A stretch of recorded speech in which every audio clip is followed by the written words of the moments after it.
Hello, hello. It's been a while, hasn't it? It has been a while, hasn't it? Old friend, you and I, we are meant to be together. So come with me if you want to leave. Lazy,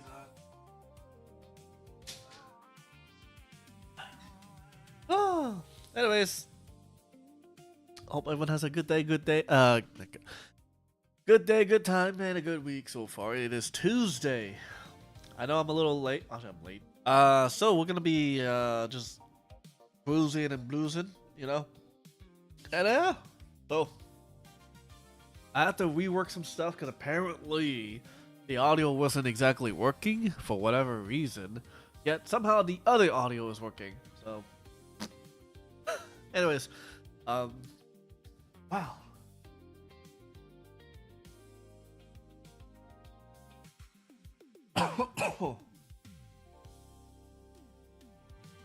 Let's see. Oh, that's convenient. I have two separate chats.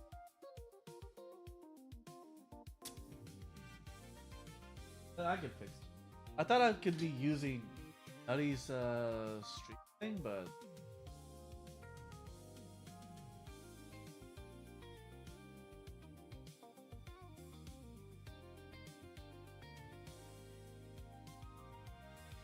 yeah. So I need to implement my chat somehow, somewhere.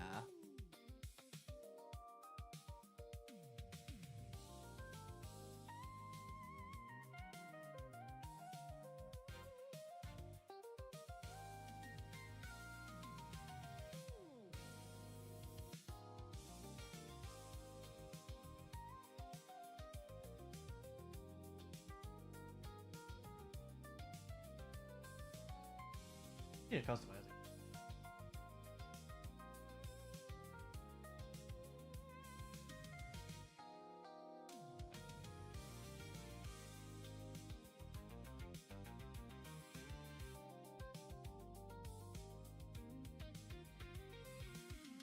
Hug? Hug. Oh, actually, look. Oh, that looks nicer.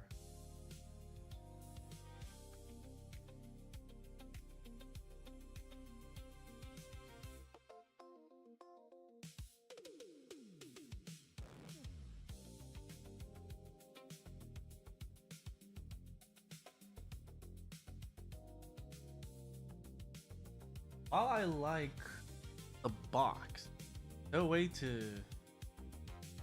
What? This.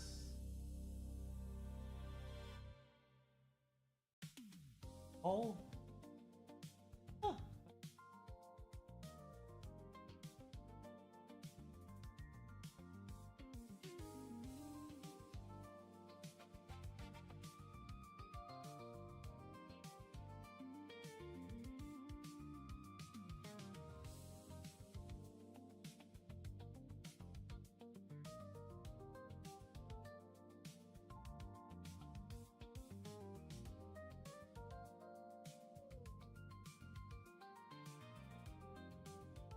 Only problem is.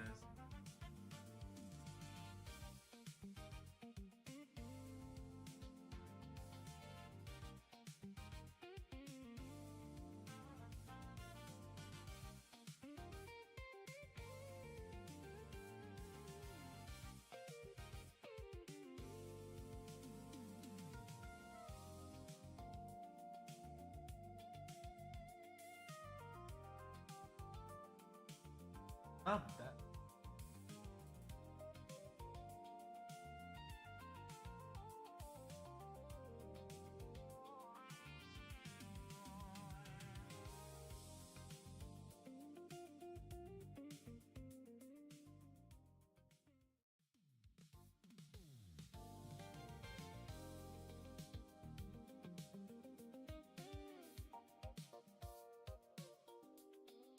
Working for.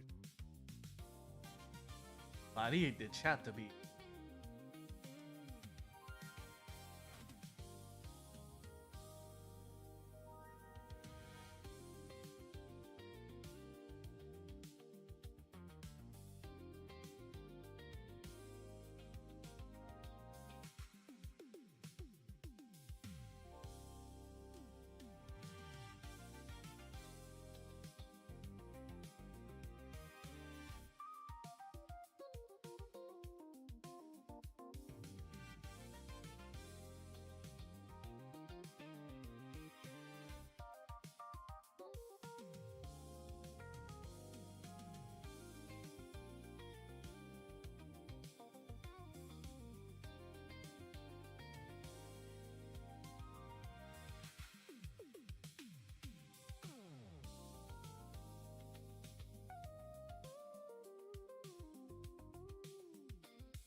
Oh, I'm stupid.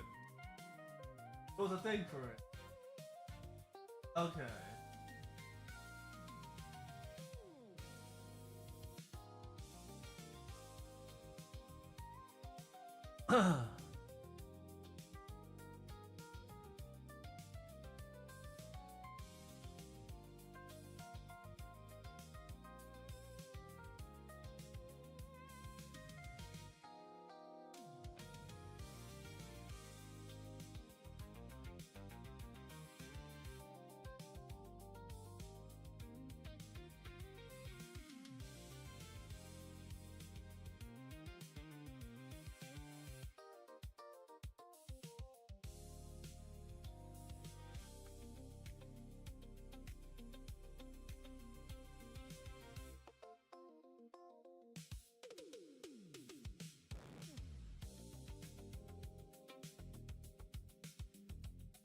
Well, I like that.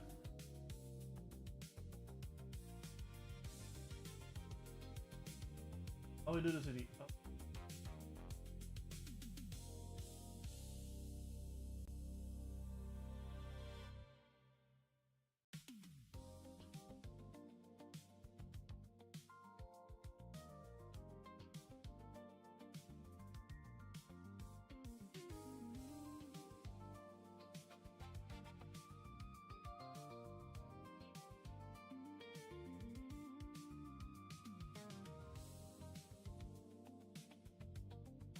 Alright, cool. Yeah, sorry about that. I didn't realize. I completely forgot. The chat box I have here is different. It's supposed to be Nutty's chat box. If you don't know who Nutty is, he is a streamer who does a lot of configuration for Twitch stuff. Makes it slightly more convenient and looks over things. So yeah, I will say I think I got everything correct. There's no save button either, so it's kind of like it saves as it goes, technically. So, yeah. Alright, cool. With that said, let's go ahead and begin the game.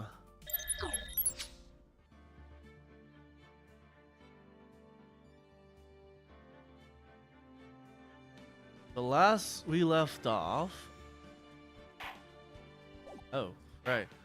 We're doing a new game because we finished the Ace Attorney. Now we get to do Justice for All Ace Attorney. Hey, yo. Alright, let's go. The Lost Turnabout. Hey, guess who's that? Guess who's that? Alright, let's get to it.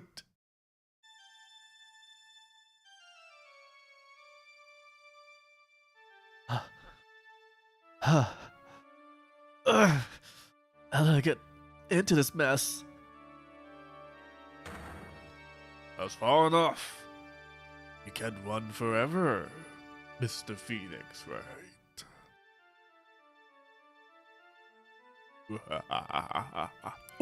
What have I done wrong? I cannot allow you to go on like this.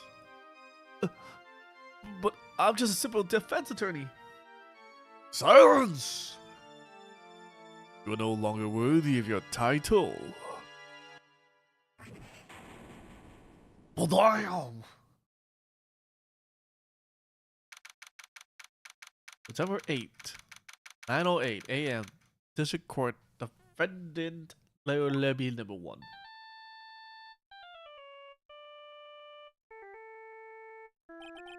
What a nightmare.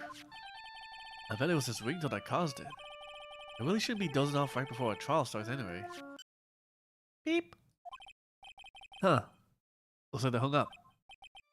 Ah, good. I finally found it.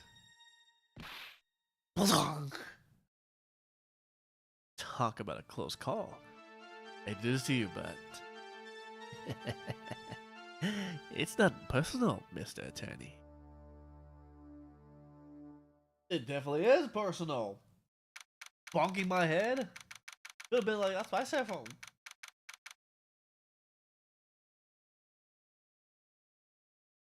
3 minutes later.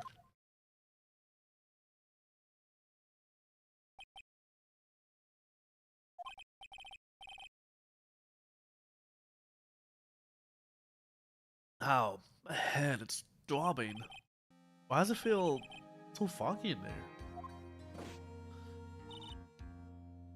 Good morning!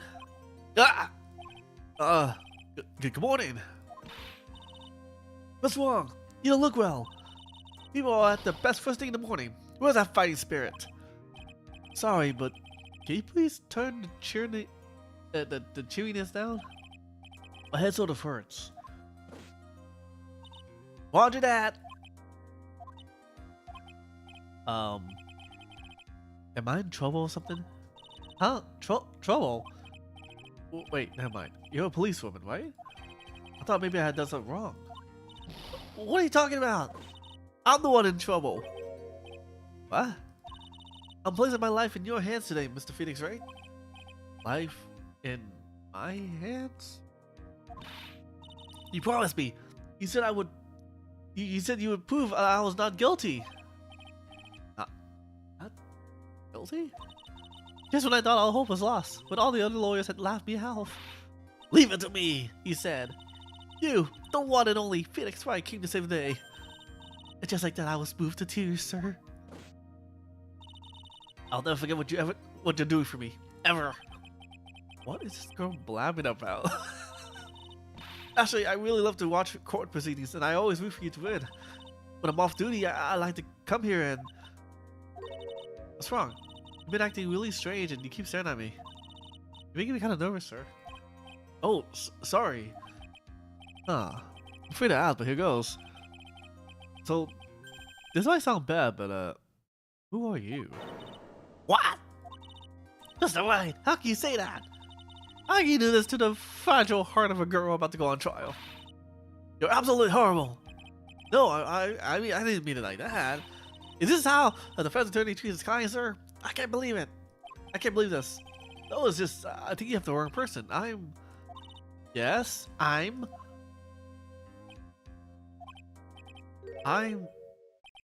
Who am I? Why am I drawing a blank?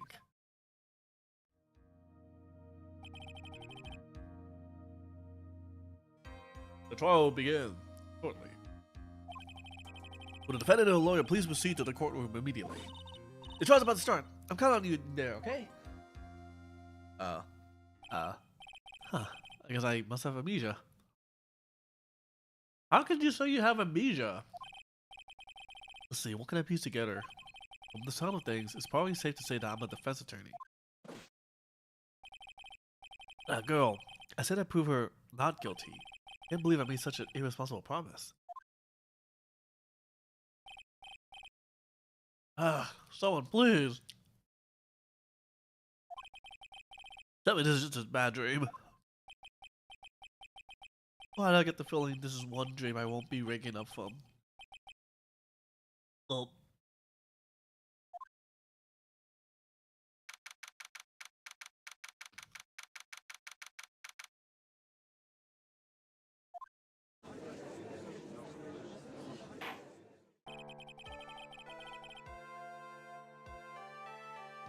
Court is in session for the trial of Maggie Bird. The prosecution is ready, Your Honor.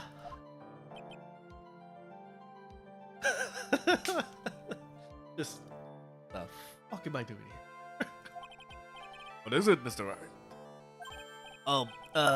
You talking to me? Do you see any other defense attorneys here? I guess not. Now then, are you ready? I guess I should say yes for now.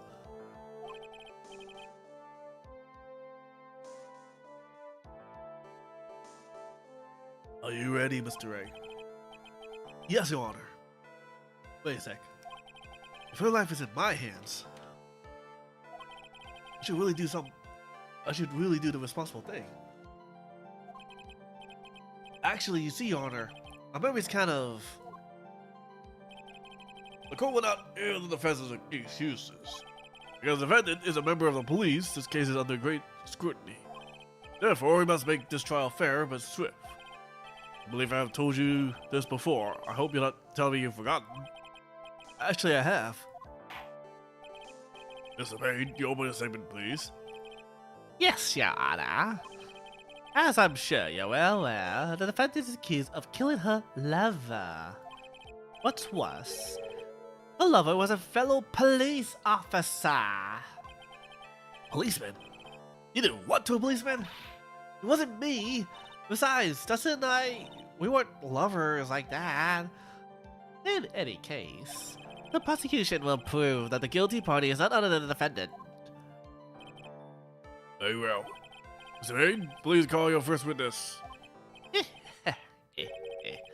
It's been a while, Mr. Wright. Let's see what you've learned since last time. I won't show you any mercy this time, rookie. Okay, and who are you again? The prosecution calls Detective Dick Gumshoe to the stand. Here we go. Don't let me down, Mr. Wright. Oh my goodness, there's like 5 people on the voice. There's 5 different people. Nowhere to hide. I'm so dead.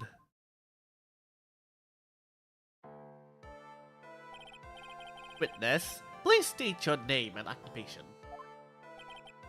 My name is Dick Gumshoe, sir. I'm the detective in charge of homicides down at the precinct, sir. You don't look very well, detective. Well, sir, the defendant, she works under me, so, you know. You work under the detective? Yes, sir. And while I was a trainee, he was always watching out for me, sir. He's such a wonderful guy, sir. I'll never forget what he's done for me. Hey, calm down, I believe you. Detective Gumshoe, please describe for us the details of this murder. Yes, sir. It happened at the park near headquarters. Expose Park. Expose? Bazaar? Expose. Expose. Expose. Expose Park. Oh, jeez. Yeah, the victim was one of the local cops, Dustin Prince. Really? Dustin Prince? Dustin Prince? Dustin Prince? I don't know, man. I think we need the fingerprints, eh? No, we need Dustin Prince? You sure about that?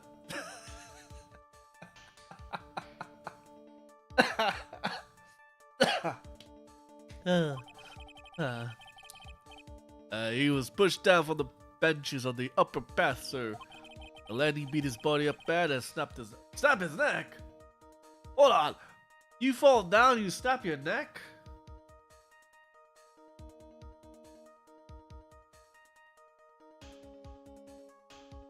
I'm trying to imagine how one could snap your neck while falling from that height. I imagine it'd be like, well, okay, let's assume that's about 10 feet. You're falling down. Your face flat. Okay, so that means you're falling down forward. I don't think you would be snapping your neck on the impact. Like, your body, your head would have to really, unless they land on something to twist your neck at a certain angle.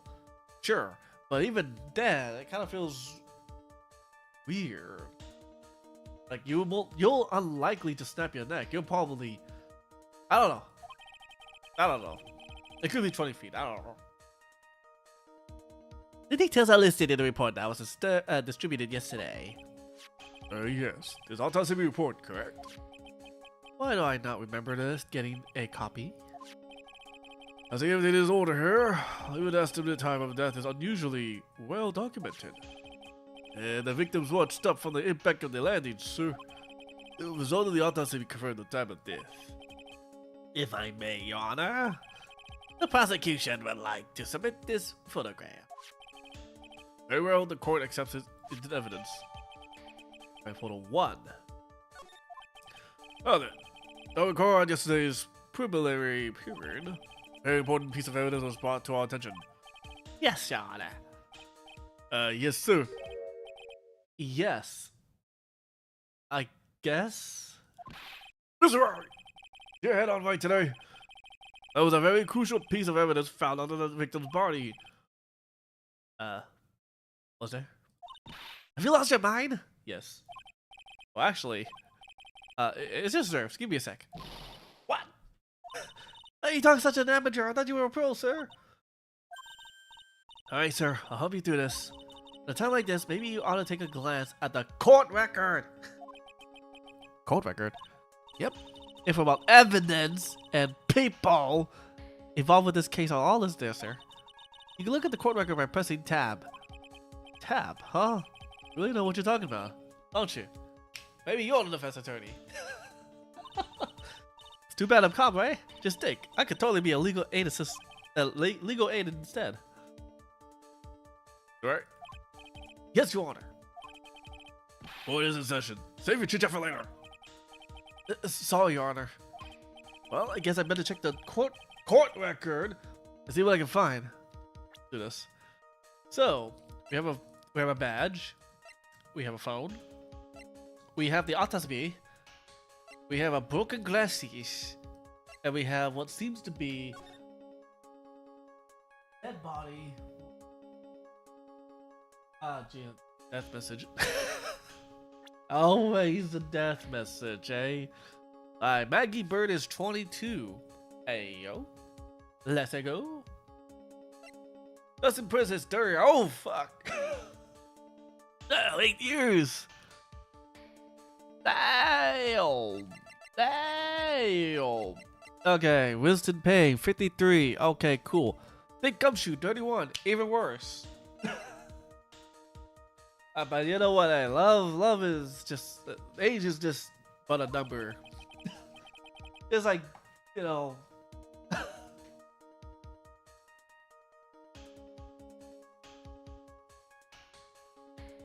Just like jail time. Alright, Mr. Wright, let's see if you know her in order.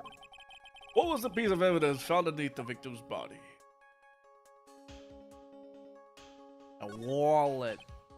I'm pretty sure it was a wallet. This is a court of law. You can't just make up wild guess. Agreed. You're right, Mr. Wright. You have to check the court record before you answer. If you don't, your client might end up with a guilty verdict. Client, you do realize you, right? Ask you one more time. What was the piece of evidence found underneath the body? Police badge. If he's a cop, then I guess maybe a badge or something. Mr. Wright, please stick to the facts of this case. He's a policeman, correct? I don't think you understand the problem here.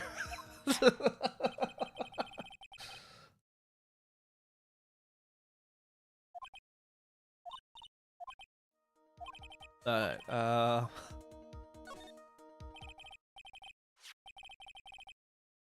that's simple, Your Honor. A broken a broken pair of glasses. That's correct. Now, who the is wearing glasses? That guy.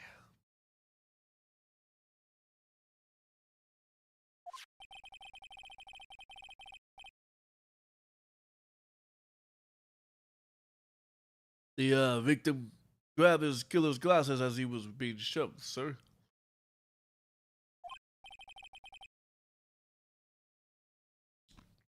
And held on to them as he fell.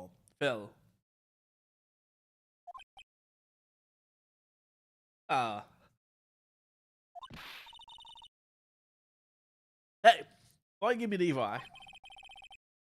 Those glasses you're in. Yes. This is my spare. Well, these glasses are found are not mine. I swear, sir.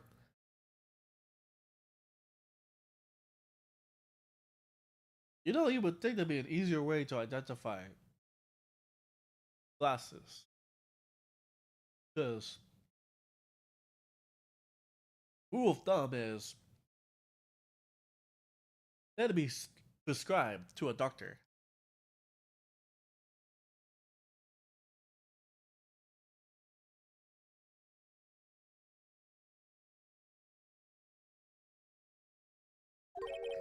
You sure about that? Look, it was a coincidence that on the same day I accidentally stepped on mine.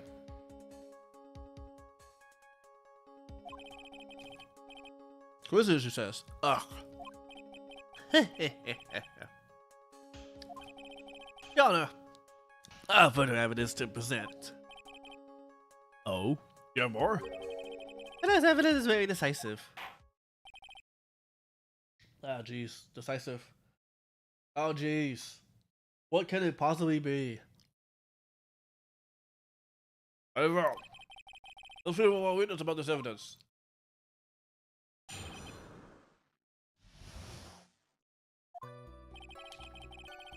There's something even more incriminating than the glasses under the victim's body, sir. During his date, the victim was pushed from the bench area. Okay. But he managed to write the culprit's name on the ground where he landed.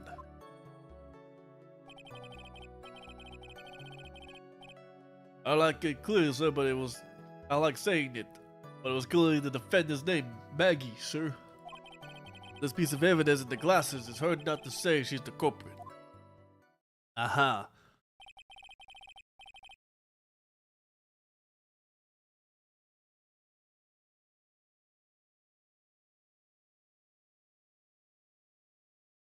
This is a picture of the lady, sir.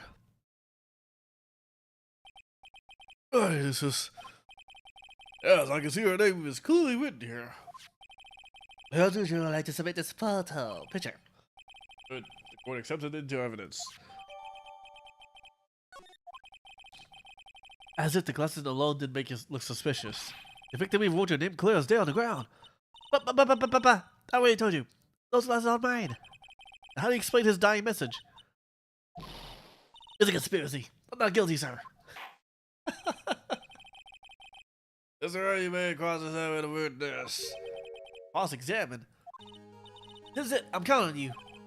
Sure, but what am I supposed to do? What? This isn't like you at all. Normally, this is the part where you get into the witness's face. Get in their face to do what? I guess no way around it. Okay, I'm going to lend you a hand. The prosecution's witness all hide things from the court, which means they lie from time to time. Lie? But isn't that detective your superior?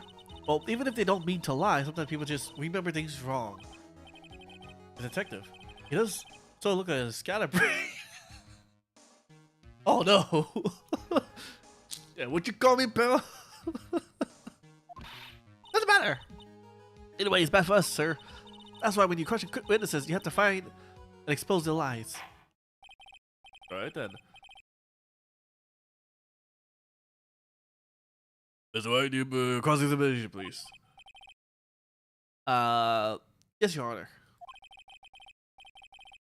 Talk about trial by fire. Here goes nothing. As long as I can expose the lies, we should be alright.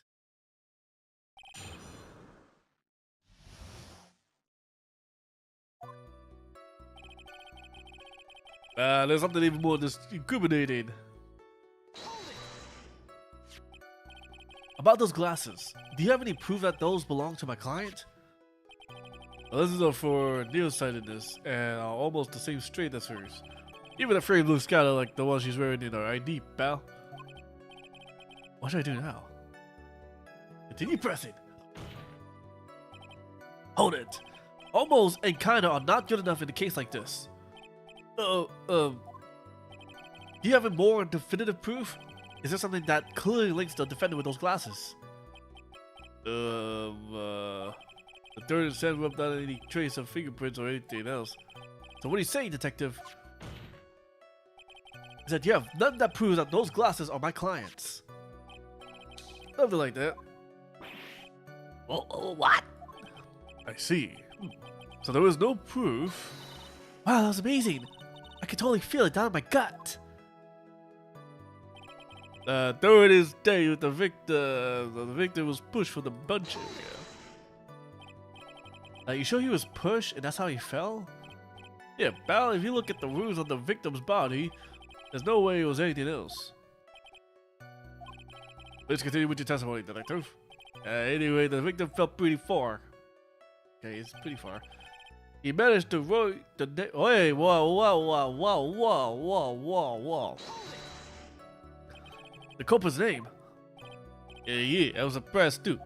I didn't want to believe it, but Was the name that of my client? I don't like saying it, but it was clearly the defendant's name. Maggie, sir. Are you absolutely certain? Sorry, pal, but that's what it said.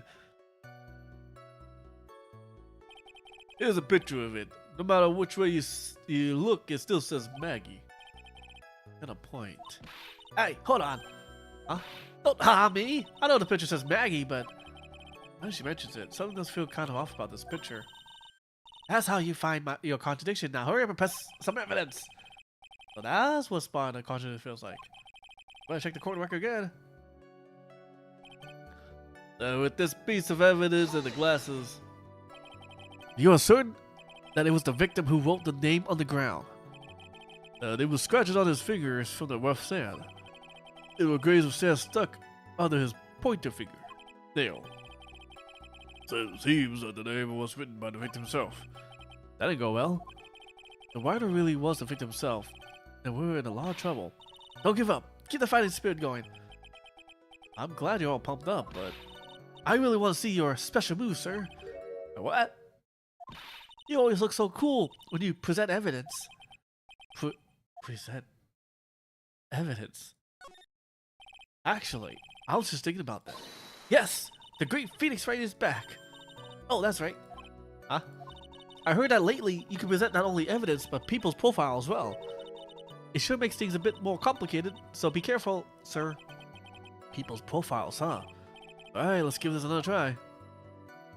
Oh boy. This is the introduction to it, okay.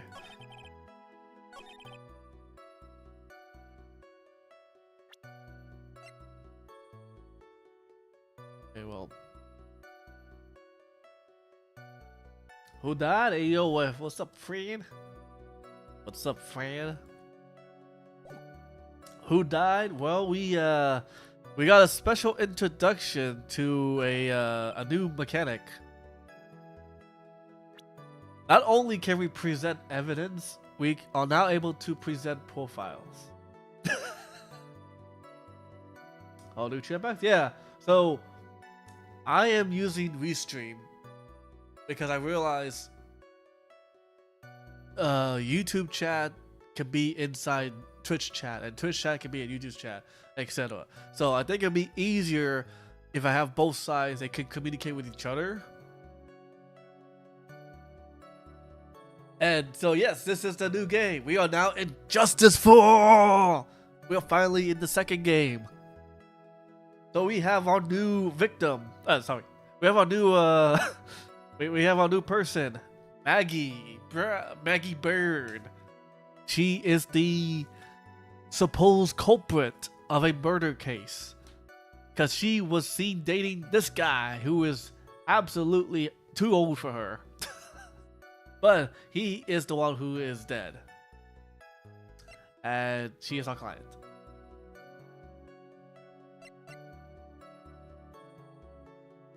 I'm hoping this works, because now we're getting to the point. We have more evidence than ever. Objection!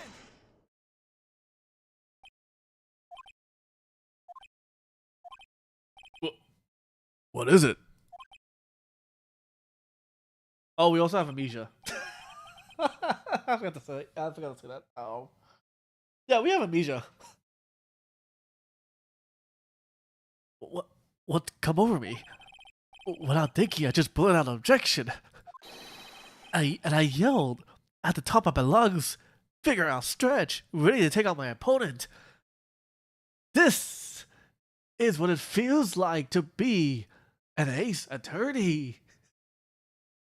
As I point fingers at people and yell at them.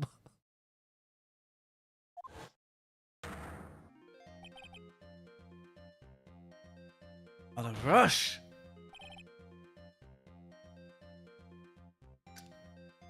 Detective Gumshoe. Actually, let me put the music louder.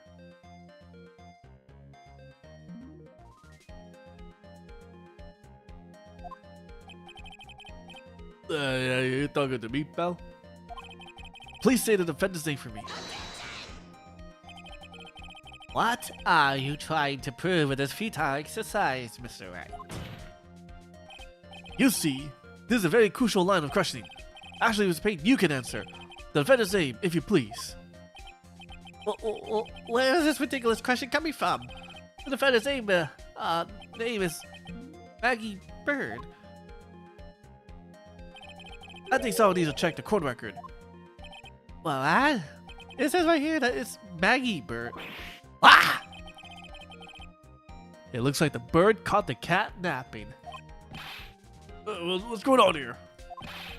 I have no idea, sir. Oh yeah, how you doing, friend? As you can see, the victim did indeed leave a name, Maggie. However, the defendant's name is actually spelled M-A-G-G-E-Y. This is a blatant contradiction of facts. Ooh. Yeah, about that. I hadn't even known. What do you mean? Do you work underneath you, you freak? But maybe the victim didn't know how to spell her name correctly. May I remind you that it was you who said the defendant is accused of killing her lover. If they were truly lovers, it would be impossible for him not to have known her name. Welcome back. Seems like you had a lot of fun that weekend. You took a longer break. Oh yeah, I meant to have streamed last week, but I got caught up with stuff. Or it's more of my resting period because, as you mentioned, it is school. The school time is next month. Literally like 3 weeks. Holy crap, 3 weeks. That means I technically start school. No, 2 weeks. Wow. Yeah, so I start work in 2 weeks. Supposedly. So that's gonna be fun. So hopefully it goes well.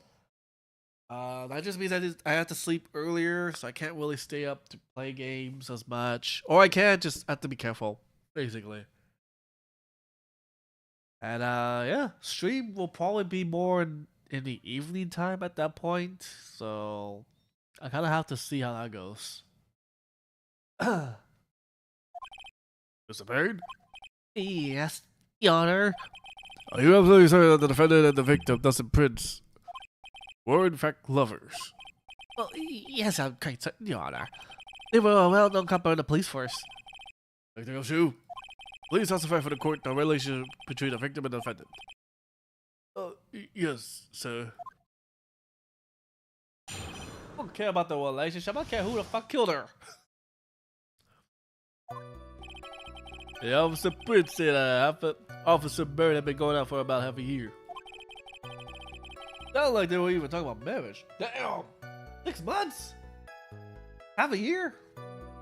Talking about marriage? He's only 22, my dude! Goddamn! The day of the incident is happened to be the victim's birthday, sir. Maggie, Officer Bird, got Officer Prince a prison. Uh-huh. It was something she had brought over 2 months ago. Uh-huh. I should know, because she came to me asking what she get for him. Oh. Those two sound like they were close. And she murdered him?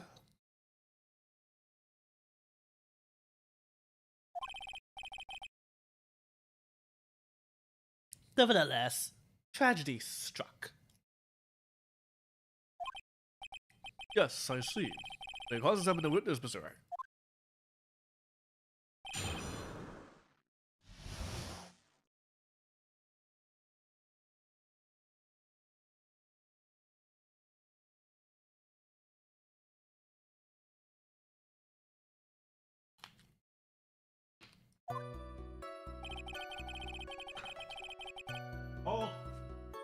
Oh.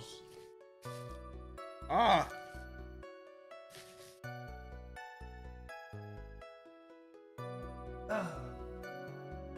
Ah. Why do my sister have to turn on the AC? It's not that hot. I can barely breathe. Ah. Ah. What's this? Ah. People get murdered and killed for less sometimes. Was this game about Cyclops? So Cyclops is... Actually, it could be this game. I think this game has Cyclops. I just realized. Maybe. Maybe. I'm trying to remember.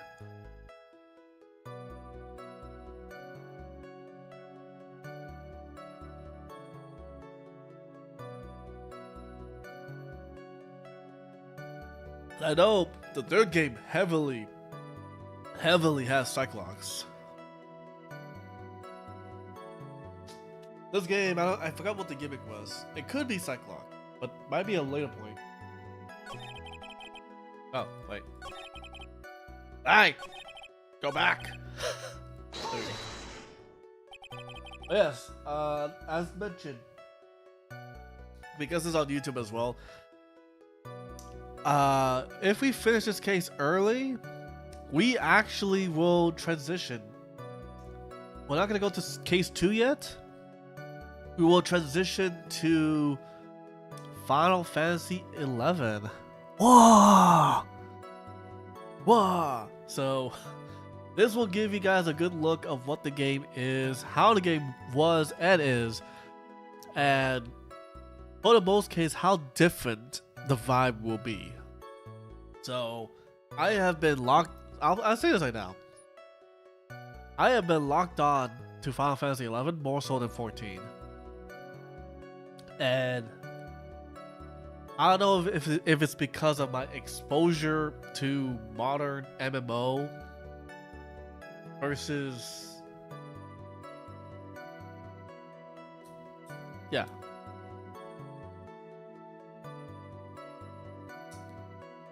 So, yeah. Oh man.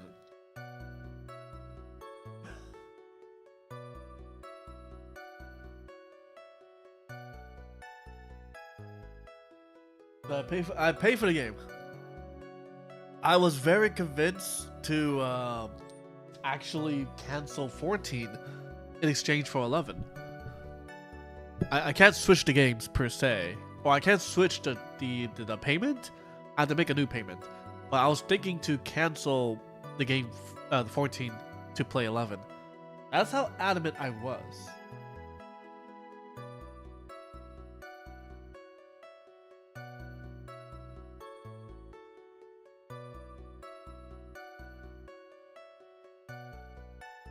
Yeah, I was definitely locked on. I might have to change the. I think the chat box is too big. What do you guys think? Is it actually too much? Because I want to see more of the words. Like I want to see people's word, not the box itself.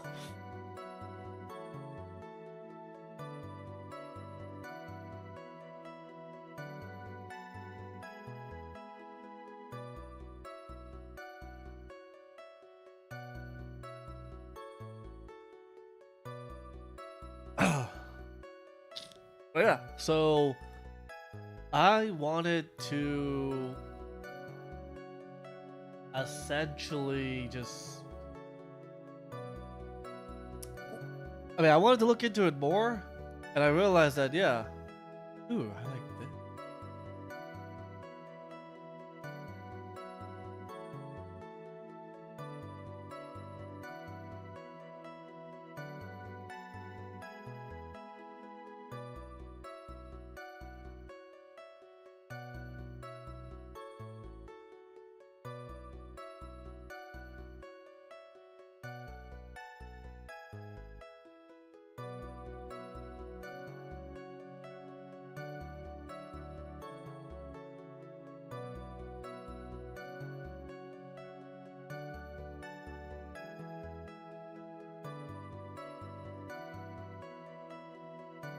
Okay. Oh yeah, that's why I'm trying to make this go on mobile. Oh, interesting.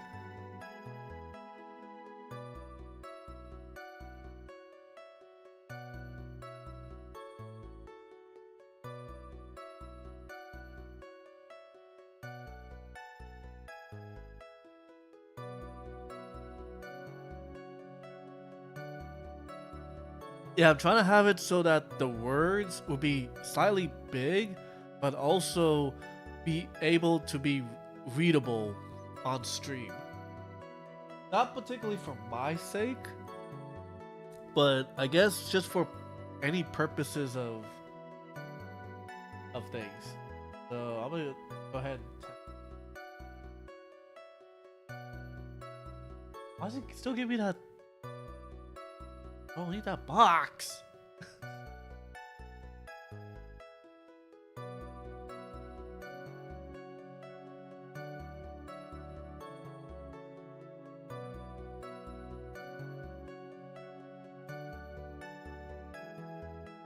Guys, give me the same box. What the hell?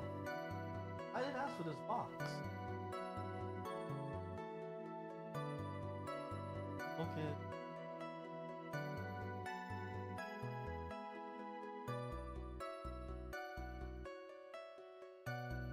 Yeah, it should be a different box. Why does it give me this box? I don't get it. I don't get it.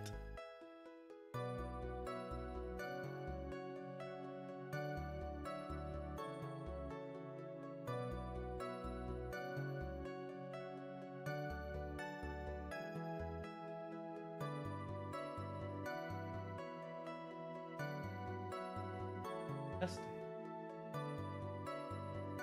Huh. Whoa, there's more boxes. Holy crap.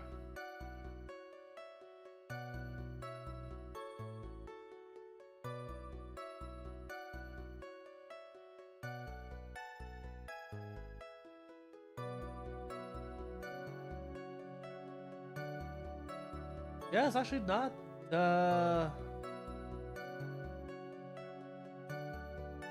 oh, there's a WoW box? Just ooh, Odyssey? I like that.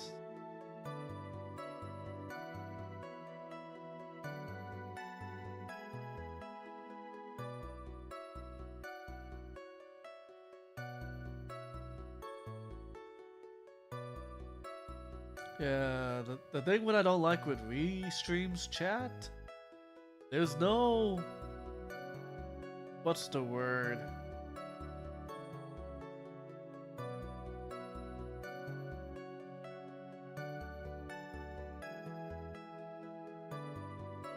There's no save button. How am I supposed to save things if it won't let me save things?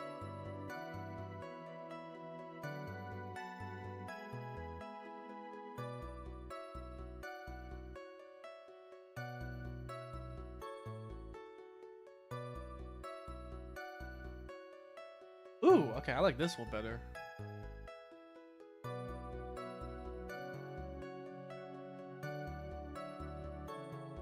Okay, can I save? How do I save?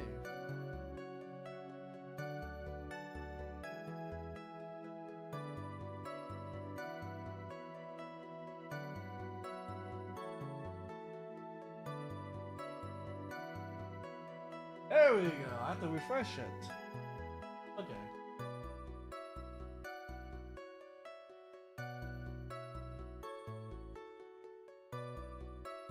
Well, now it's going different. Going from top to bottom.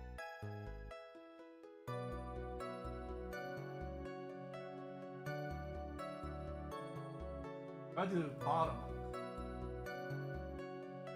Oh, man.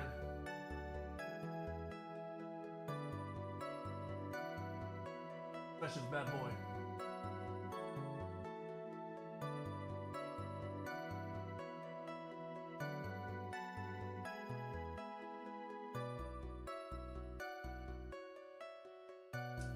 Not as big as I thought 200. Okay, you think 200% would be big? It's not. I'm about to go 300.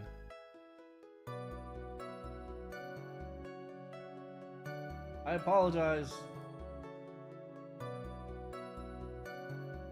There we go. That was big.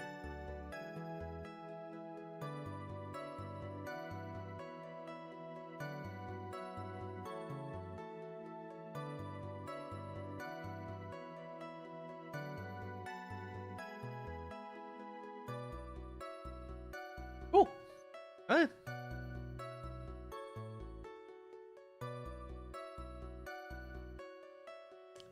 Might be a little too big.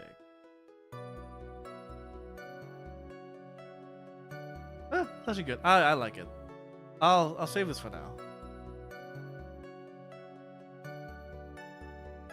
Yeah. So I need you to change the chat skin because I think it's a little too much. Might be too distracting. And so now it's basically better. Or I think it's better because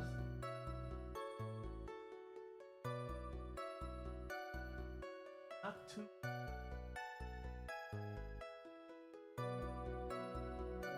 Yeah, it's not too big, and I think it's more legible, in a sense.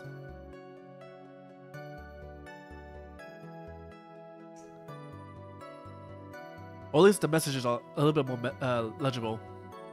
So yeah, I like it.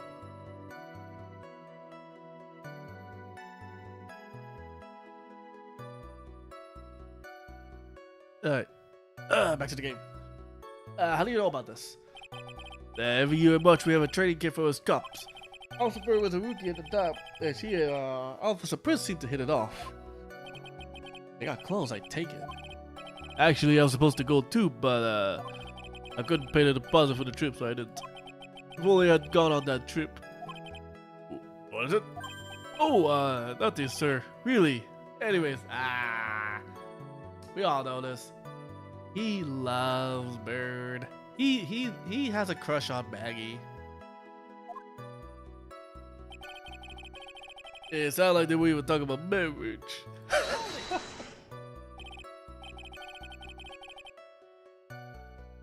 Marriage? Wasn't the victim 8 years older than her? What? You say that guy's gotta marry someone the same age as himself, pal? No, that's not what I meant. Oh, Gumshoe.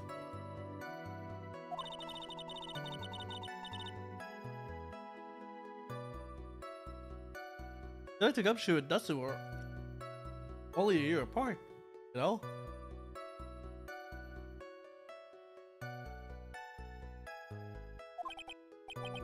I think this fellow has ways to go before marriage.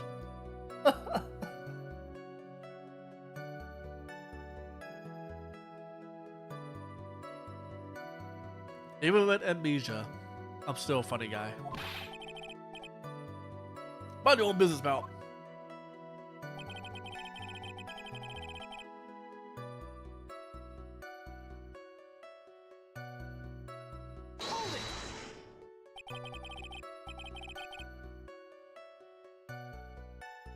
The day of the incident, you mean number 6?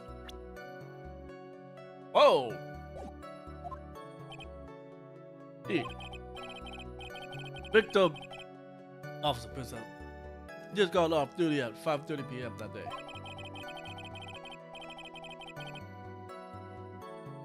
Since Maggie's night shift hasn't started yet, they went to a park for a bit.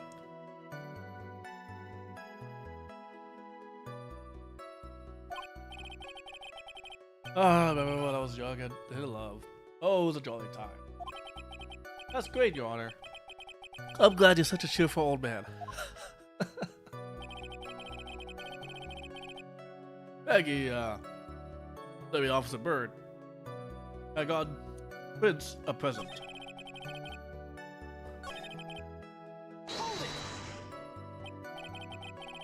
You seem to know a lot about the defendant.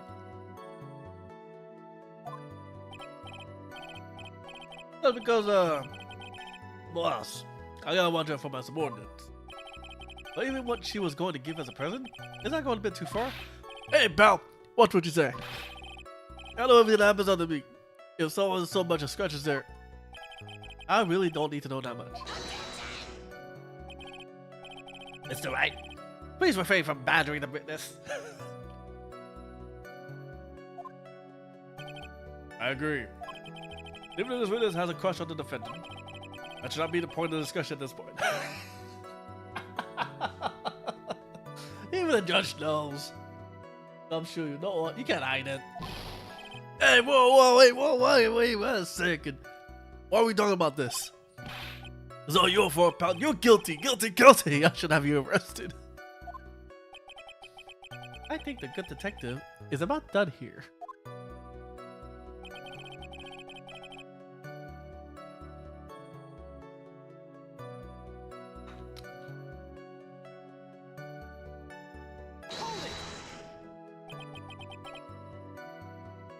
Oh, 2 months ago.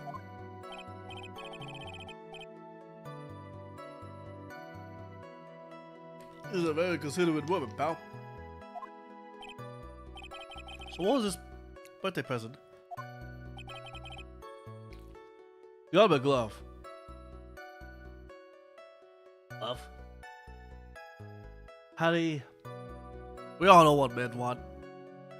It ain't no glove. That's used for something else. A single glove? Why would she only give him that? Actually, Your Honor, the glove in question is a baseball glove. Oh, I see. The baseball glove. Yeah, Officer Prince was a huge baseball fan. Baseball glove? Huh. Just now, I believe you said that present was something she had bought over 2 months ago? Yeah. Are you saying she bought that glove at a store that far in advance? Nah, not like that, pal. Then what is it like? She ordered it. It was a custom made. Custom made? Glove was custom made?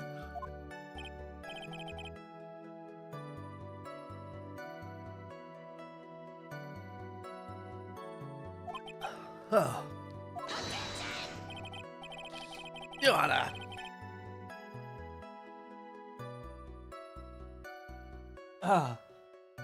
Man want gloves to throw down to signify you want to fight for honor. As what some would say. I really don't see how this glove is related to this case. You would say there's a little relevance. What do you think, Mr. Riot? Do you think this glove is really relevant to this case? Of course it's relevant. I don't know where this will lead me, but of course it's relevant. That glove is the key to this whole case. Yes! Bluffy to the max! Now this is the Mr. Right I know. Wait, what? I'm so happy you're back, sir. I was wondering how long it'd take. It was great. I see people. Feels like I've done this before. As if I used to do this to squeeze information from even the most tight-lipped people.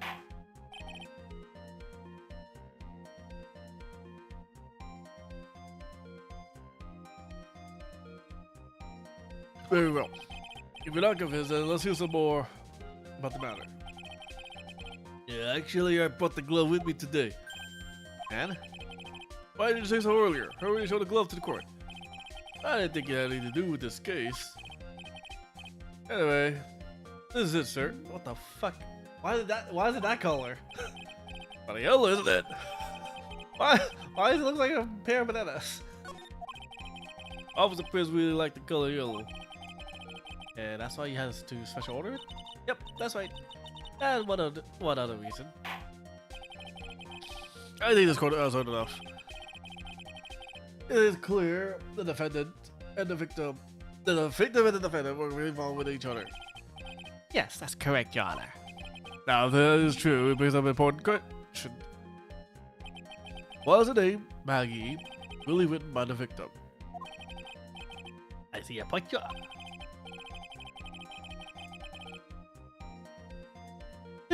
Please tell the court a little more about the name on the ground. Yes, sir.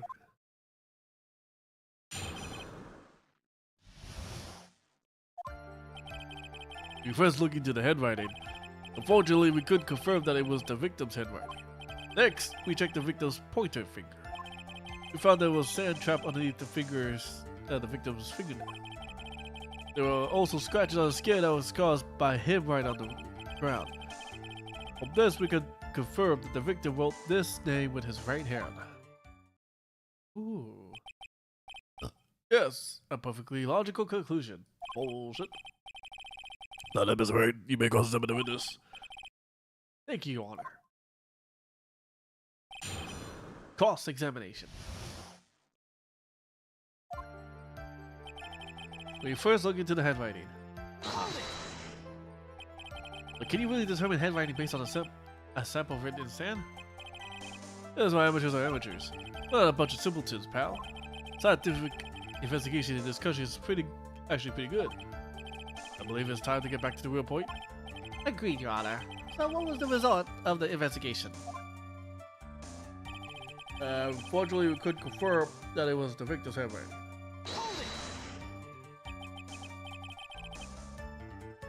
So in the end, he couldn't confirm it. Hey, don't look down on us. I told you, we're not a bunch of simpletons, pal. Everyone knows you can't find out everything you want with a scientific investigation. I've never heard of that before. Me neither. Oh, I never heard anything like that at the police academy, sir. Okay, so I made it up. Anyway. Next, we check the victim's pointer finger. This pointer finger? You know, the one you always pointing and waving around in people's faces. Don't tell me it bothers you. Every time you do it, I have a mini heart attack. It's like you're trying to kill me, pal. In any case, you examined the victim's index finger, correct? Yeah. We figured there should be something on this finger if he had been written in the sand. Right in the sand. Blah. And the results? We found out there was a sand trap underneath the victim's fingernail. And what does that prove? It proves that he did write that name with his own finger. Yes, which explains why there was sand stuck under his nail. I guess he's right. And there's more. There were also scratches on his skin that were caused by him writing on the ground. Scratches on his skin. Yep. You can't see them with your naked eye, but then they're... That's incredible. Sure is. That's the power of scientific investigation. They're so small that we have to use a magnifying glass, like a really strong one. Got that really scientific sounding name. Get a microscope? Yeah, that's it. We used one of those and that's how we found him. Can't believe this guy doesn't know what a microscope is. And for this, we could confirm that the victim wrote this name with his right hand. Are you absolutely sure? I believe in the power of science. I wonder if my evidence is solid enough to counter it. Listening to this, you would think there was only one conclusion. The name was definitely written by the victim. But don't you think that would be really strange, sir? If Nelson really wrote that message with his right hand, do you think I would have gone through that much trouble to get him his present? Present? What about it? What about the present? What is it about this banana?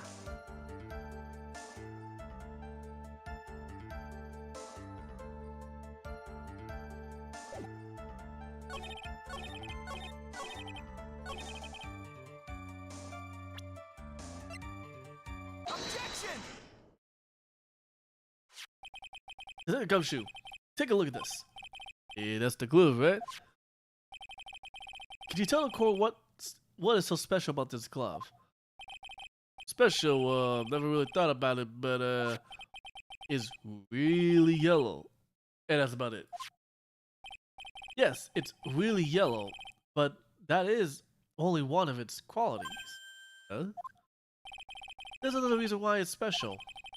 What would that be? It's very simple. This glove is made for a left-handed person. Left-handed? Well, you're absolutely right. The glove was made to be worn on the right hand. That's why it had to be custom made. I have never seen a bright yellow left-handed glove for sale, have you? Well, no. So, detective, which hand did the victim use to write the name with again? That's easy. Look, it's obvious from this picture that it was his. Wait a second. Don't forget the victim was left-handed. Oh, that is. That is. I mean, Ruled. That's right. I would like to know what your line of reasoning proves. There's only one conclusion that can be drawn. A left-handed person could not have written a message with his right hand. I mean, technicality, sure, I guess. Technicality. Technicality. You know? Therefore, the person who wrote the name Maggie could not have been the victim. I mean, I would have just gone with the name wasn't correct, so it could have been the guy. I would have just went with that, but yeah, now let's go with technicality. Order. If you think about it that way, then yes. It is not possible to write that this name was written by the victim himself. And that means Maggie's. No, this is impossible. Is it Maggie? Yes, Your Honor. The evidence the prosecution has presented has failed to prove the defendant's guilt. I believe you have proven her to be innocent. No!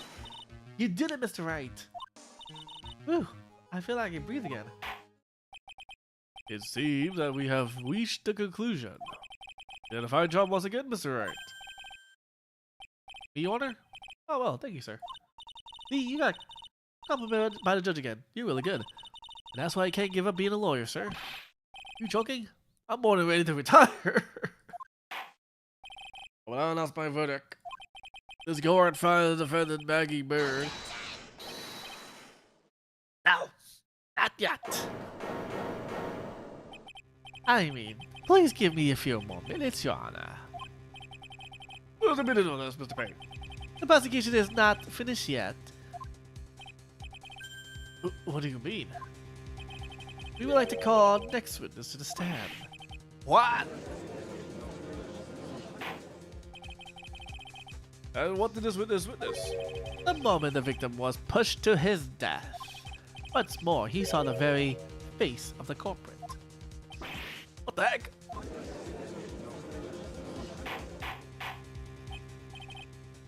Order. Order in the court. I believe a recess is in court order. Afterwards, we will hear from this new witness. I had a feeling that was a bit too easy. I need more information. I'll have to see what I can find out during this recess. And if I go down, I'll get tougher from here. Court is adjourned for recess. To be continued. I forgot this was slightly longer of a first case. Slightly, just slightly.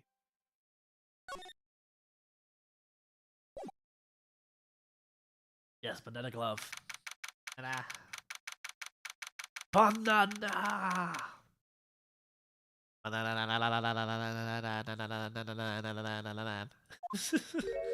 I keep seeing that meme everywhere.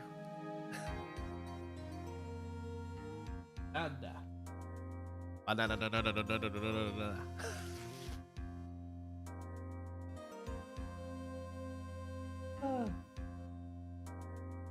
You can always speed one tactic, which is, I don't know. I mean, there is an auto thing, like an auto story where it actually plays for you. I think that's what it does. Story mode, or whatever. Oh, right. I have to change this game.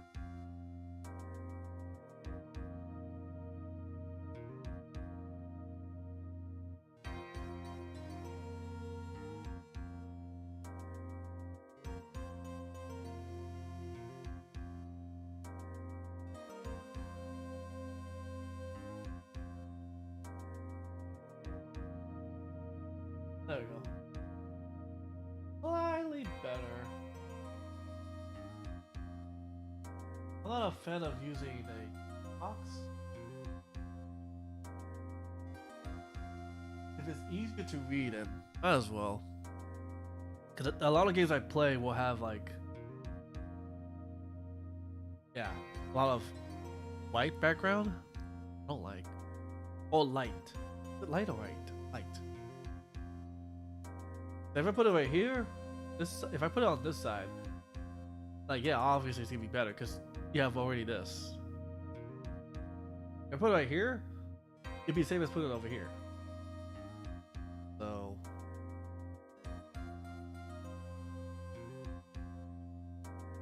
can't believe my lawyer is trying to defend me in such a state. Why didn't you tell me, sir? I'm sorry, I didn't mention it to you. Oh, I know what to do. I heard you can fix something like this with a really strong shock to your system. Come on, lower your head a little. A Maggie kick should do. Wait, what? No. I gotta pass on this. Come on! Sorry. I always see someone in trouble. I have a hard time leaving them alone. Gonna stick my nose where it doesn't belong and trying to tackle everyone's problems. But my head's one problem you won't be tackling today. It would save my hands, yes, but it would make the game. It would make the stream boring because at that point I'm just watching. I'll also just do a YouTube playthrough at that point. Oh, like yeah, watch a YouTube at that point. We just have real problem first. We can deal with mine later. But now, do you think you can fill me in on a few things?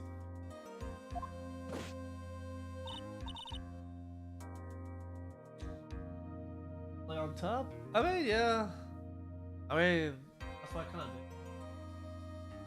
did. The Ted has his background capacity, so I just turned that lower. Yeah. But this game in particular is the upper right or upper left.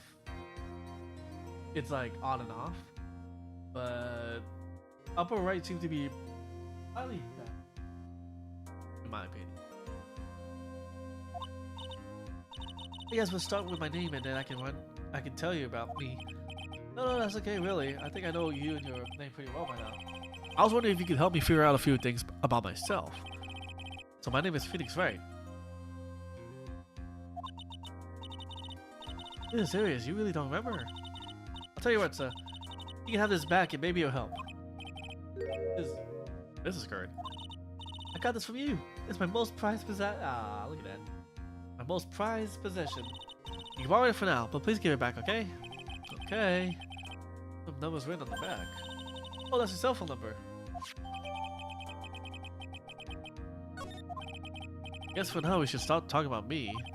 Not talking about this case. This case? Yep. You think of anything that would be helpful for me to know? What can I tell you? Can't think of anything other than the incident with that cell phone, but cell phone. Yeah. Your eyes lit up when we talked about it at the detention center, sir. Hurry up and then tell me that this might be very important. Okay, Roger. It was on the day of the crime, just before 6 p.m. I picked up a lost cell phone while on a walk with Dustin.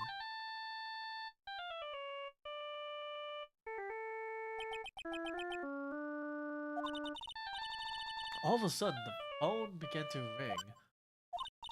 Hello? Oh, thank you. Oh, thank you. I've been searching for my phone. Is this yours? Oh, I'm glad you called. We can meet up and give this back. I'll be right there. I'm sorry, I didn't catch your name. You can call me Maggie.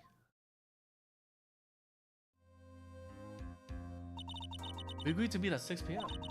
Dustin and I waited for the person to show up. But they never did. So what is the phone you found out? I gave it to you yesterday. To me? Did that phone in my pocket? Read this? You think it has anything to do with the murder? I don't really know, but my eyes lit up. Ah! You're all along.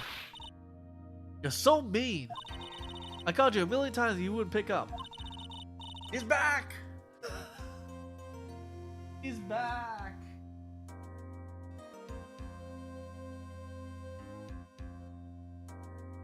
I think... Is this the game? I think this is... No, it can't be this game. Fuck! Who the heck is this? Who the heck is this? Let me guess, I'm supposed to know this girl too. Hey, good morning, Maggie. And good morning to you too, Maya. So, how's it going? Is there a word for worse than abysmal? Abysma? Huh? What if I said that everything would be fine? That's right, it's Maya to the rescue with the ultra decisive, super important evidence. Here you are, Nick. I think you wanted me to ring. Ah? Oh, thanks. What is this? A list? It has about 20 people. Oh no, boyfriend. Kinda tough, but I managed to dig up some dirt. It looks like these guys are up to no good. Oh, good. As in, there's a group of con artists the police are currently investigating. I think these guys are members of that group. Ah. Why would a group of con artists pop up in a case like this? Look at me!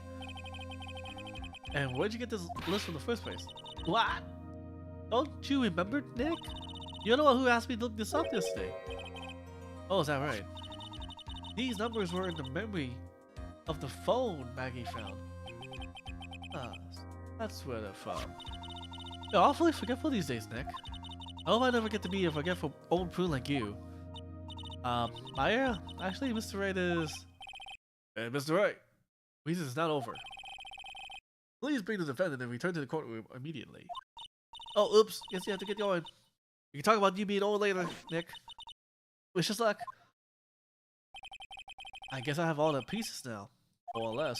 All that's left is to put it all together. I'm not going to lose this. I can't. Come on, Nick. Gotta get a move on. Yeah! Whoever you are.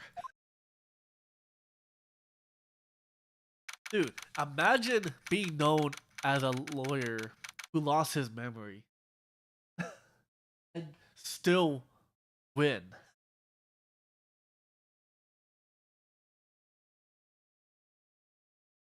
Now, we don't tell people this, but luckily we have... Right, it is an old man of like 24 or so. 24?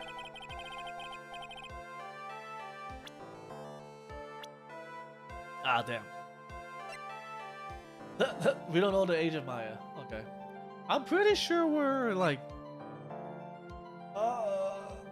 This thing is... The last time we saw Maya, she left. So, there might have been a time skip. I think this takes place like a year or two?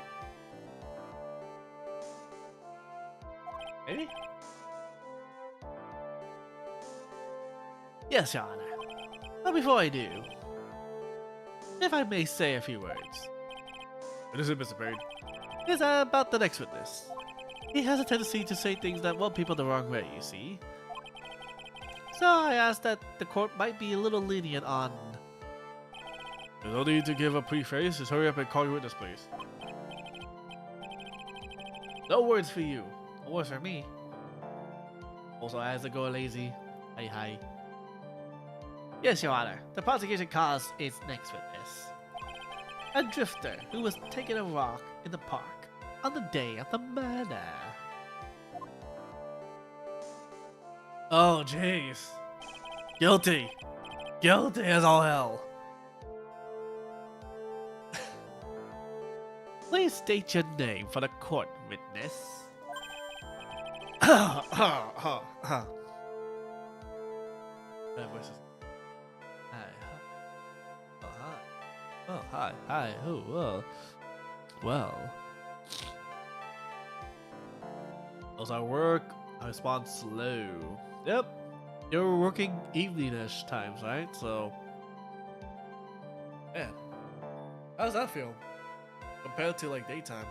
I mean, you get to wake up slightly late, but... Ooh, you swing shift. Interesting. I don't know how I feel about that. I would have wanted a consistent shift. Like... I would like to have a consistent shift. So at least I can rest easily or sleep easily in a sense. Like, it kind of feels like, you know, we're just gonna make you come in whenever within these two shifts. You either work day or you work night. We'll just let you know. Or something, I don't know. It's weird. Wow.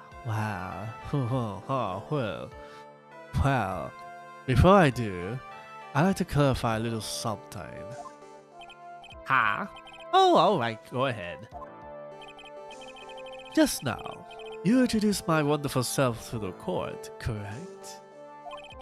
Perhaps as a drifter who was taking a walk. Did I? Well, I will not stand for that. Now, you've tinted the court's eye and colored me wrongly. Sure, I suppose some. Oh gosh! Nope, nope, nope, nope. I ain't talking that fast. Oh, guilty.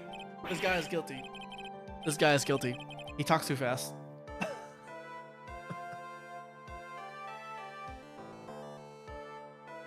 Yes, you want lashes like that, but also maybe not. I don't know. I don't know if you want to have those type of lashes, Fran. Cause then you become like this prick. Not this prick, but the other prick.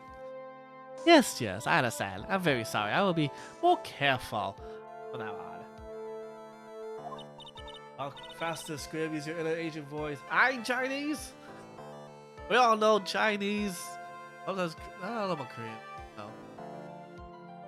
Vietnamese people don't talk that fast, per se. We talk sternly.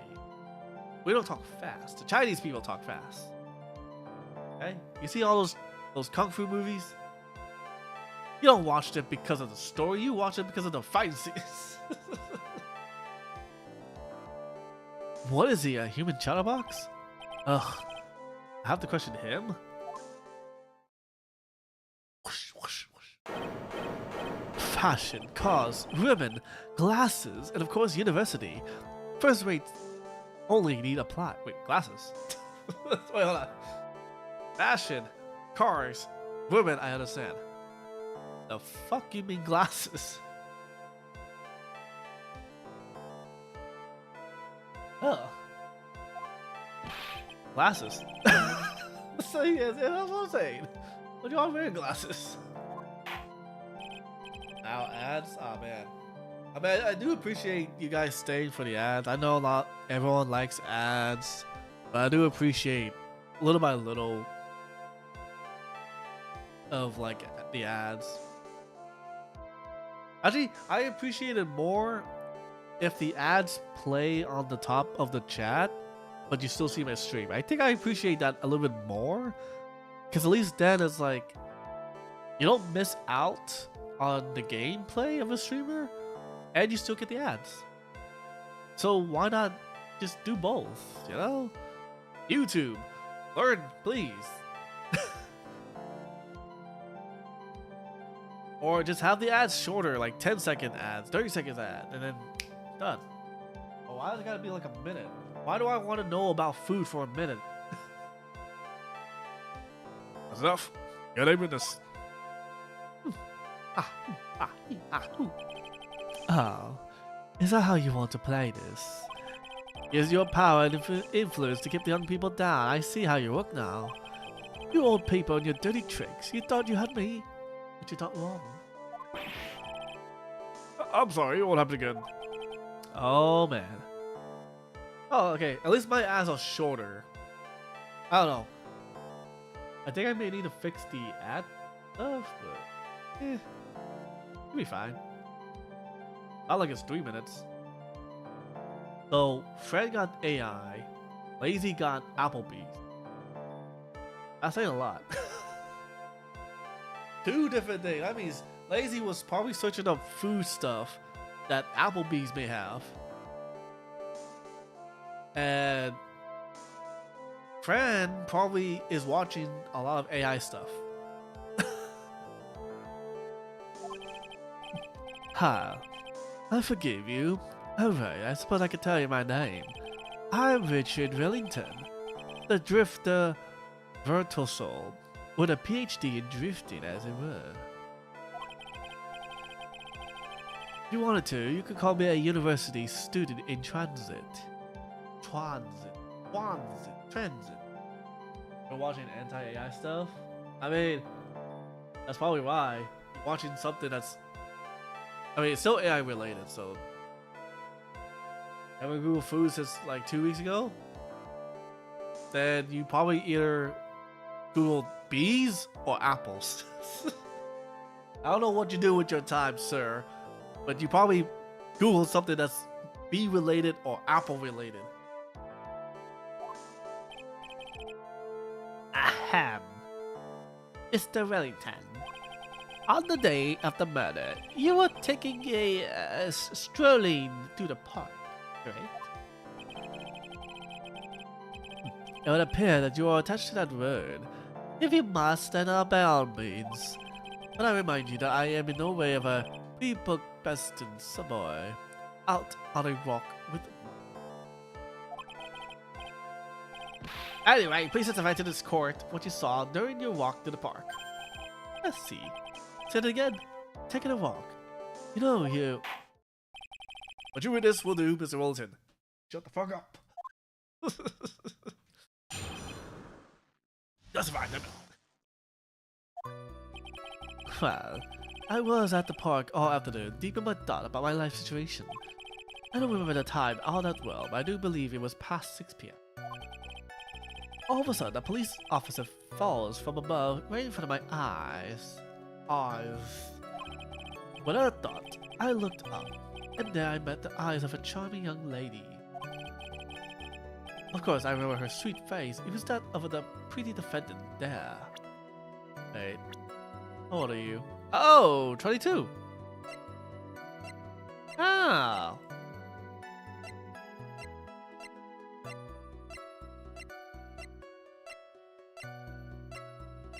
I see. The only other thing I saw was the banana that fell with the police officer. The fuck? Oh, wait. I made a joke earlier. That was certainly a decisive testimony. Decisive? Nick, did you hear what he just said? Yeah. That's all you have to say? How can you be so calm? It's strange. My mind is very calm and clear. Almost empty. Maybe it's because I believe in my client. Maggie? Yes, and if she really is innocent, then that can only mean one thing. That guy lied! That guy lied! I ain't calling you a truther. And I'll question the witness, Mr. Wright. Find out the truth, no matter how well you craft your lies. If Yugi can believe in the heart of the cards, I can believe in the heart of my clients. 90% of the time. Well, hopefully work is doing good for you and such. Oh, man. I start work in like 2 weeks-ish, so there goes my summer vacation. I know how Roxas feels. Except it wasn't 7 days of summer, it was like a month or so. So you were at the park all afternoon? You seem to have a lot of free time. Yeah, I do. Well, that was very rude of you. But then again, what can I expect? That's what you get from a man who graduated from a no-name trashy university. No name? Trashy? Now, this might be hard for a mush-head, feeble-minded baboon like you, but I have to think very carefully about the future of our great country. The fuck are you gonna be a politician? I thought you said you were thinking about which college to go to just now. Oh, please. Which university I go to will directly affect the very future of this country. You like it? No wake-up alarm, no rush hour. Really?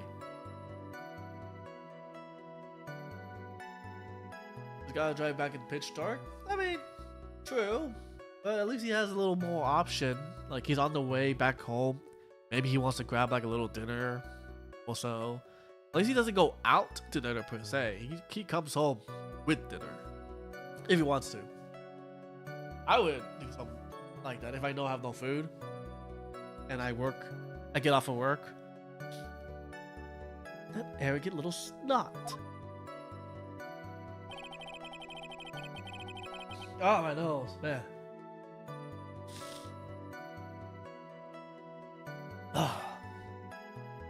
I don't remember the time at all. Well, it'll be a peace, blah. How'd you know what time it was? I see you're not wearing a watch, so...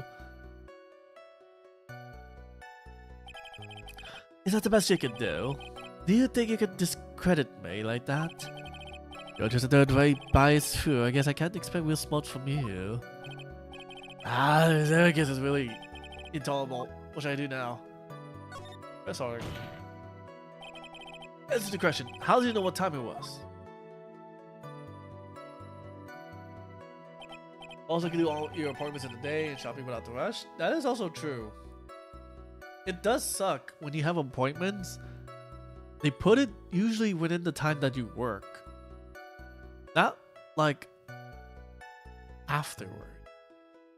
Like I'm supposed to meet my doctor at like 2 o'clock or 1 o'clock, and it's like I have work.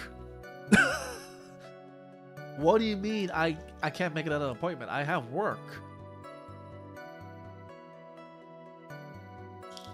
And then when you try to cancel that, guess what? You have to wait like another few weeks or something for like a 10-minute, 15-minute thing. And it's like, the fuck?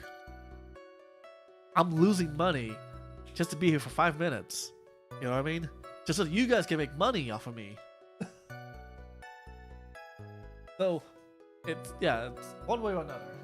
One second.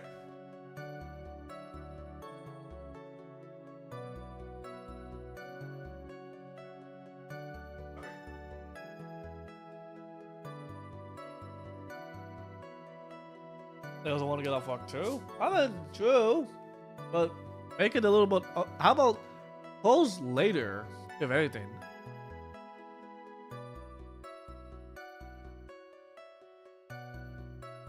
Majority of people who work, they get off around 3 to 4-ish. For the most part. So the fact that you have to make an appointment that's at 2 o'clock, it's like you lose those 2 hours to pay. And those pay will be used for something else. You know what I mean? Oh. Not only are you losing 2 hours of pay, but you're also still losing more money because you have these appointments.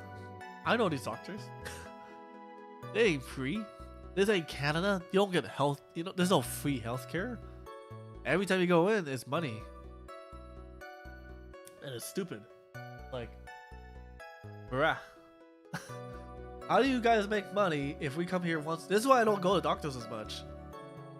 It's like, unless it's severe, I don't think I want to spend $40 just to tell me, like, yeah, you're on salary now, so no losing money technically. Oh, okay. He's a salary man. I mean, how did the were you a salary guy before? Have you done salary? If not, how does it feel now? Because if you're on salary, that means it doesn't matter of the hours you work, so long as you get the job done, right? Is that how that usually works? Because you're not getting paid by the hours like I am, right? You're getting paid for your work, in a sense.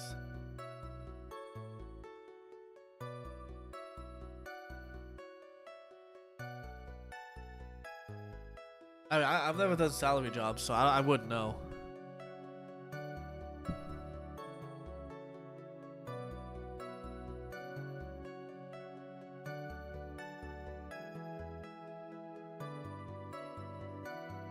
You're the lower tier work, so it's hourly work, but sorted into salary. What the hell?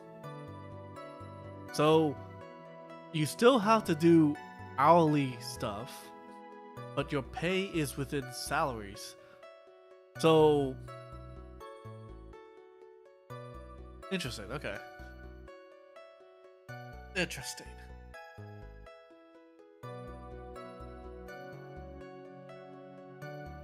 Tisk. Can't believe I had to deal with a worm like you.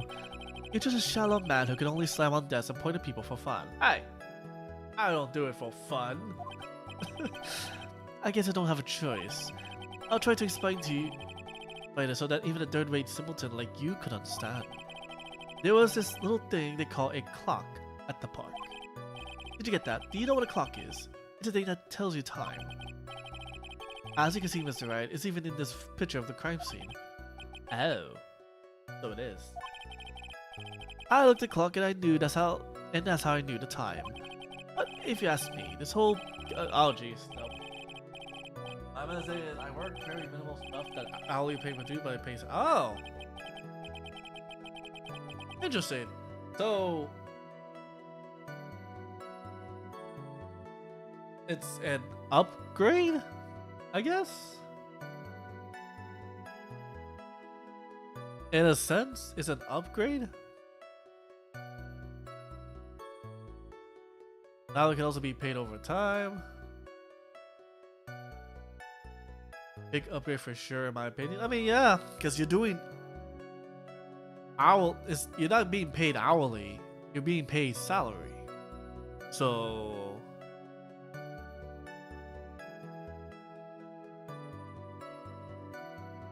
paid more, but yeah, that means no more overtime pay rate. Oh, okay. So more money, but there's a chance of there's a chance of overtime, but no pay for that. So basically, you can work X amount of hours, and you're still getting paid that set salary, basically, right? More or less. Because regular jobs with hourly it's very set.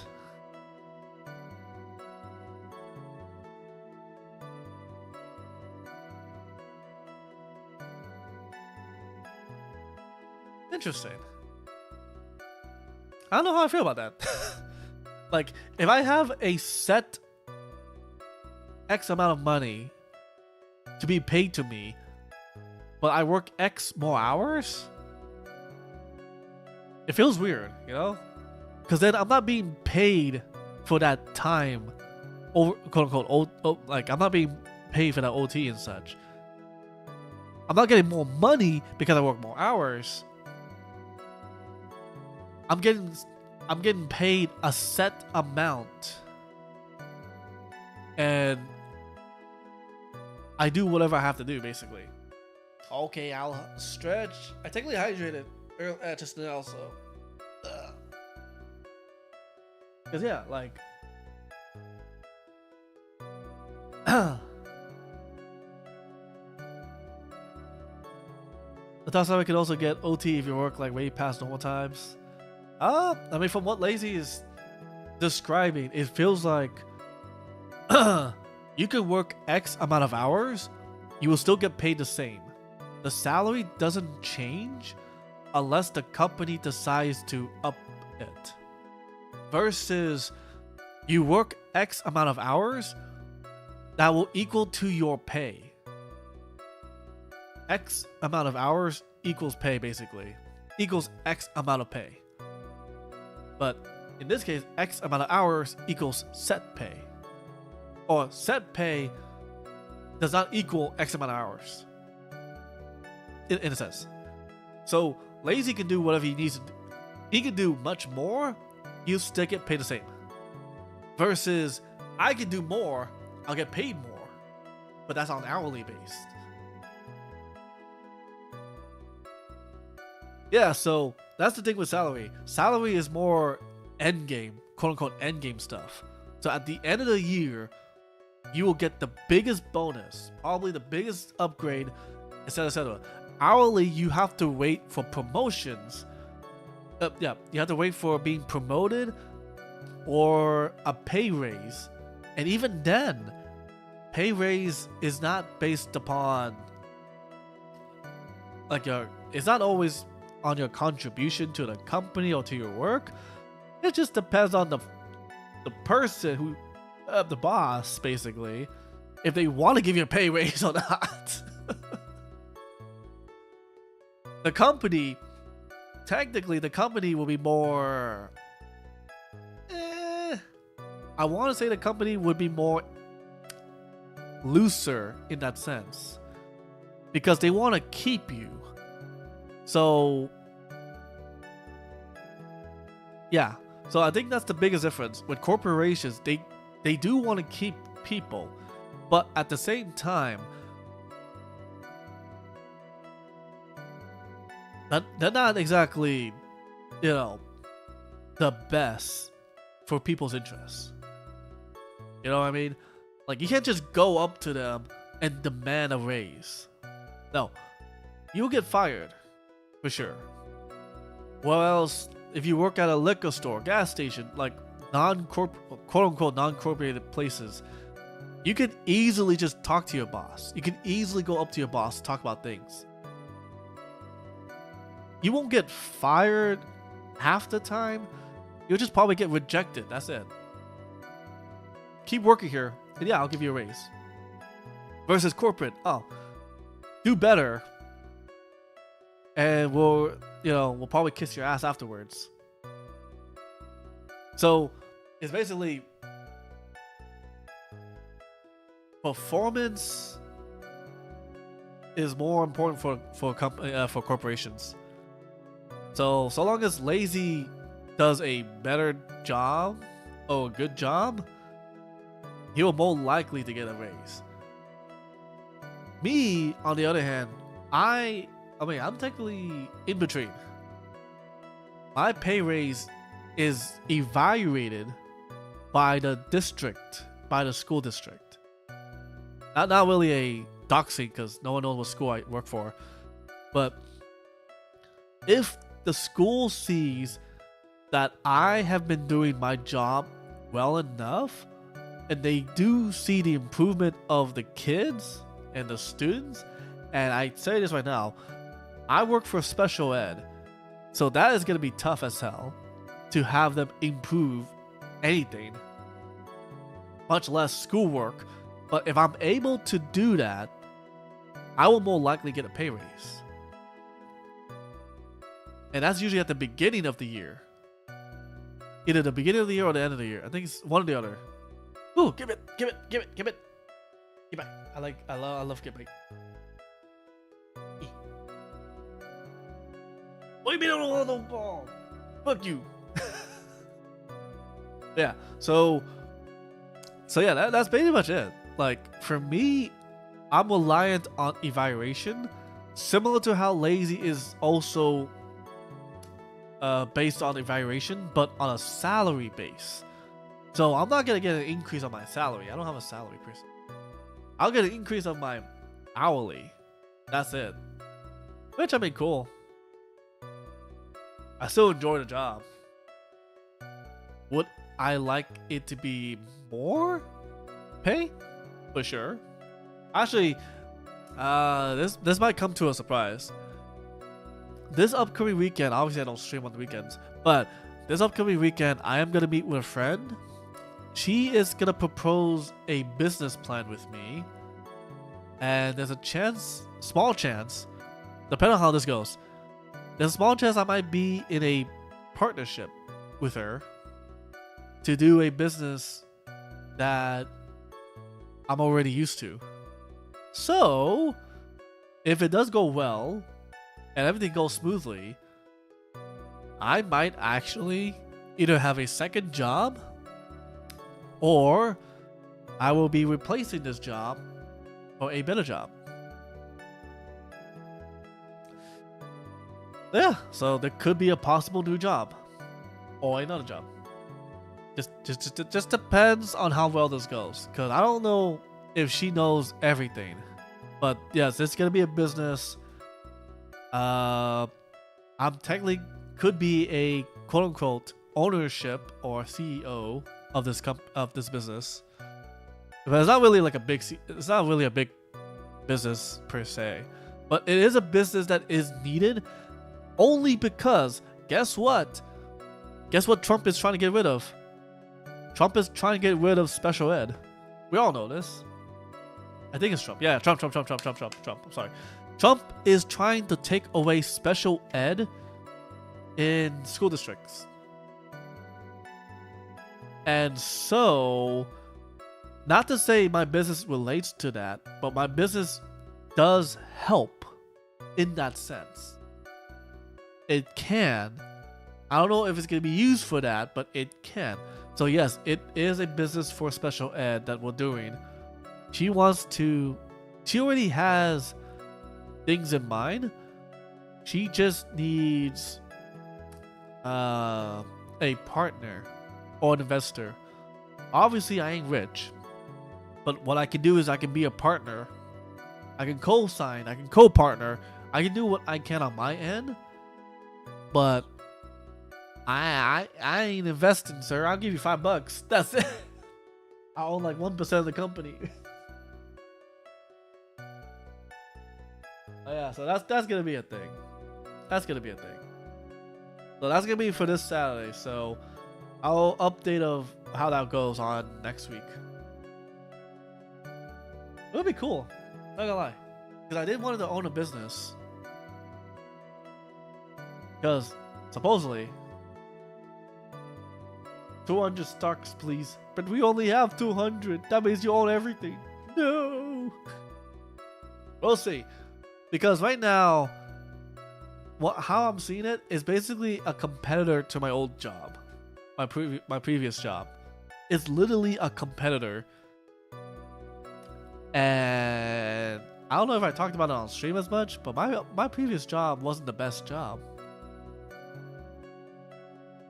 So the pay was fine-ish, but everything else was more of a health hazard. So we need to really amp it up so that we can... I don't know how this will work. I have some ideas already. I have some planning, but that all depends on whether she accepts them or has her own planning. Anyways, enough IRL. It's time for this guy. Yet again, another flood of meaningless words. Talk about a first-class waste of time. Well, in any case, all of a sudden, police officer falls from above right in front of my eyes. And how'd you know he was a police officer? You obviously have no idea how powerful my detective easy skills are. In one glance, I could tell you just what kind of occupation he held. That's short. Oh, jeez, and crackers. No, I ain't saying this. Interesting. Wish you the best. Yeah. Jam at the board.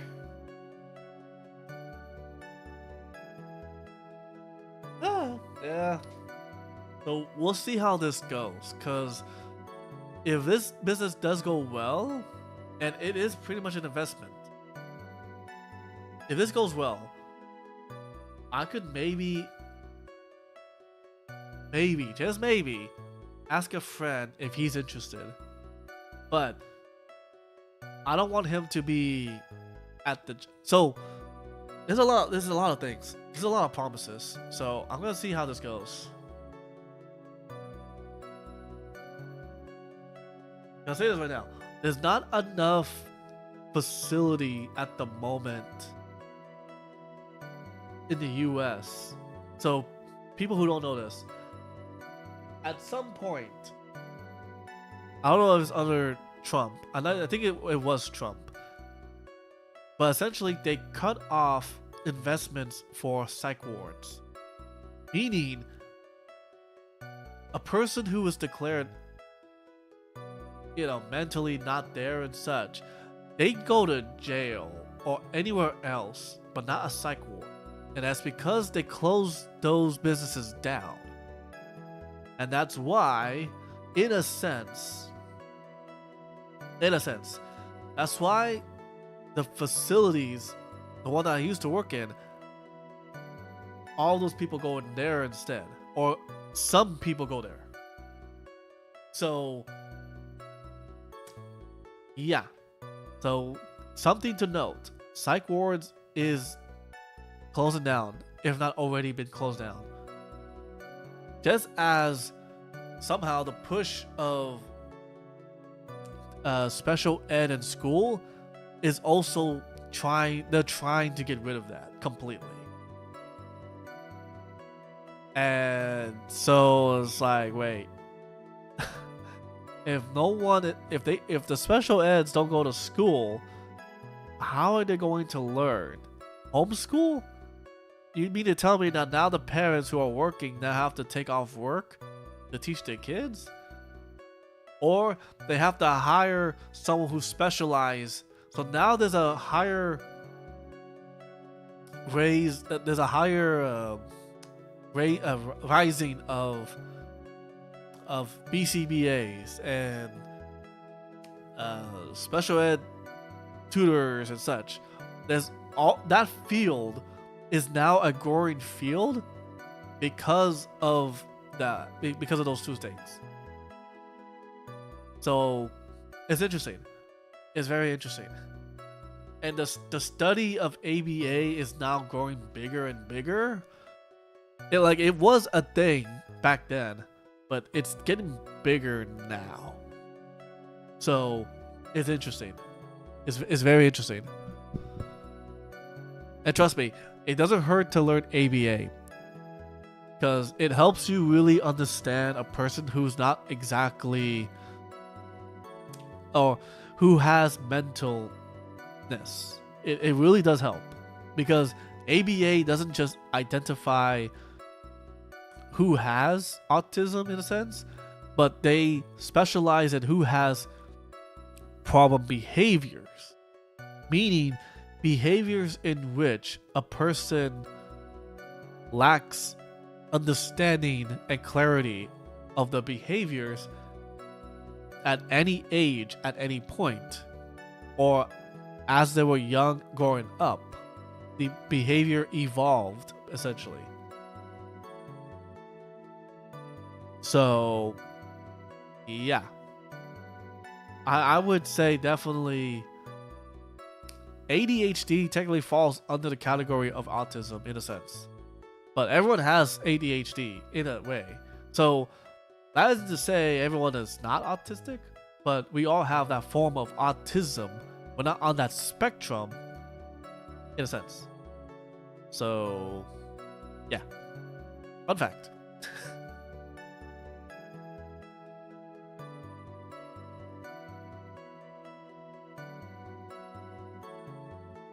Oh, and there's a big difference between not knowing and not understanding, by the way. Like,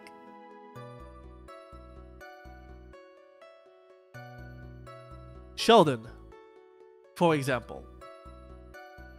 Sheldon from Big Bang Theory. Obviously, he has autism. He has a form of autism. He has a bunch of autism, actually. But that doesn't exactly make him autistic, if that makes sense.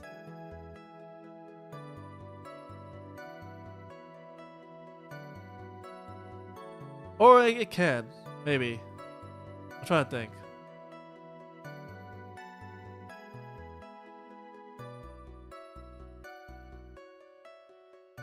No, I think he is autistic. He doesn't have autism, in a sense. Let me check that up. I'm curious. Hold on. Hold on, let me.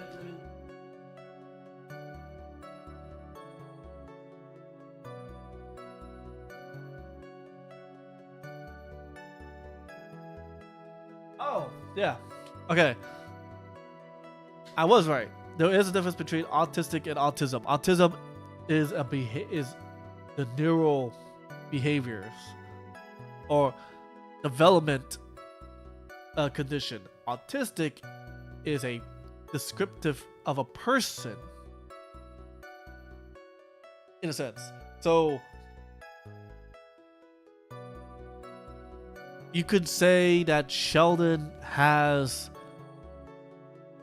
you could say that Sheldon is autistic. No. I mean, yeah, no. Oh man, that's hard to describe actually.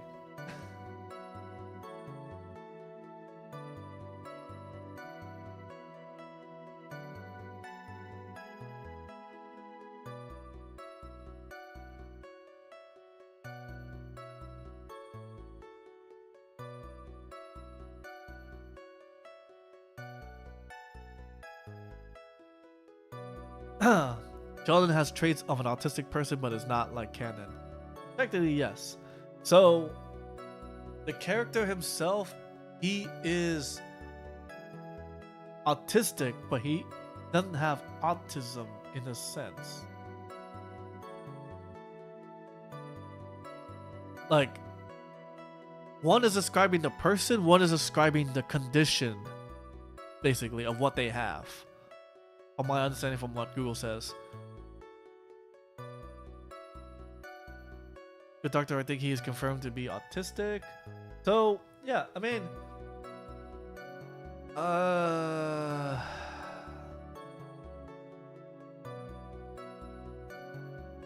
oh, can't really say it. Extraordinary attorney, who I think also confirmed. So yeah, you can be autistic,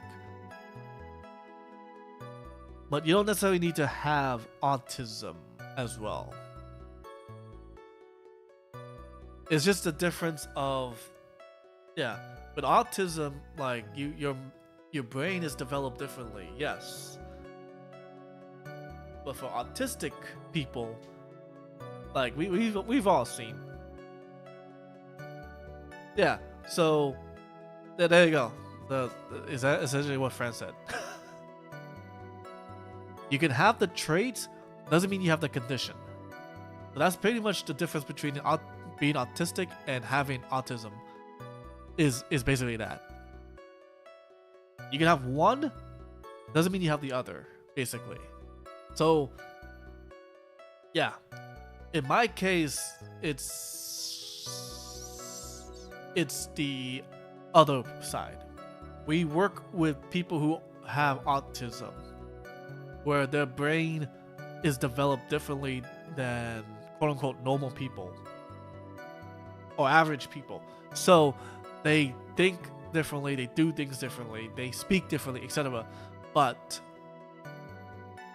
they're not exactly autistic in a sense where they don't understand you. They can't, blah, blah, blah.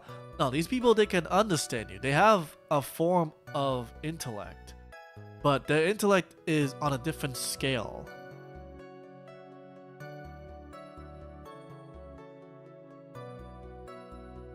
I think for autism, for maybe all definitions before autism was redefined in DMS6 or so, you need to have like 3 out of 5 to be considered interesting. I mean, ADHD counts as 1, so all 1 for 5. OCD is technically a form of autism as well, by the way. In a sense, any form of disorder is a path towards autism. OCD counts as 1. ADHD counts as 1. I think hyperfixation is also another one as well. Like anything that seems extreme or extraordinary tends to lean towards that side, basically. So that doesn't mean it's a bad thing. I think people need to remember it's not a bad thing to have these conditions, but it can be a worrisome thing once it becomes harmful to yourself and possibly to others.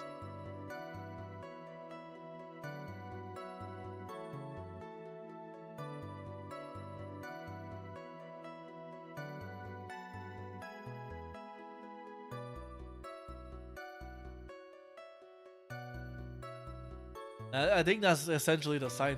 That I think that's what dumbs it down. It's not a bad thing to have these forms of autism. However, it becomes harmful. Once it becomes harmful, then it becomes a danger. Because it leads to other conditions that comes with it. When you have OCD and it becomes extreme, it then becomes fixation. Fixation then equals to hyperfixation. What comes, it doesn't go your way. It also leads to perfectionist. I mean, that's not really autism, but that's just like a thing. You try to become a perfectionist.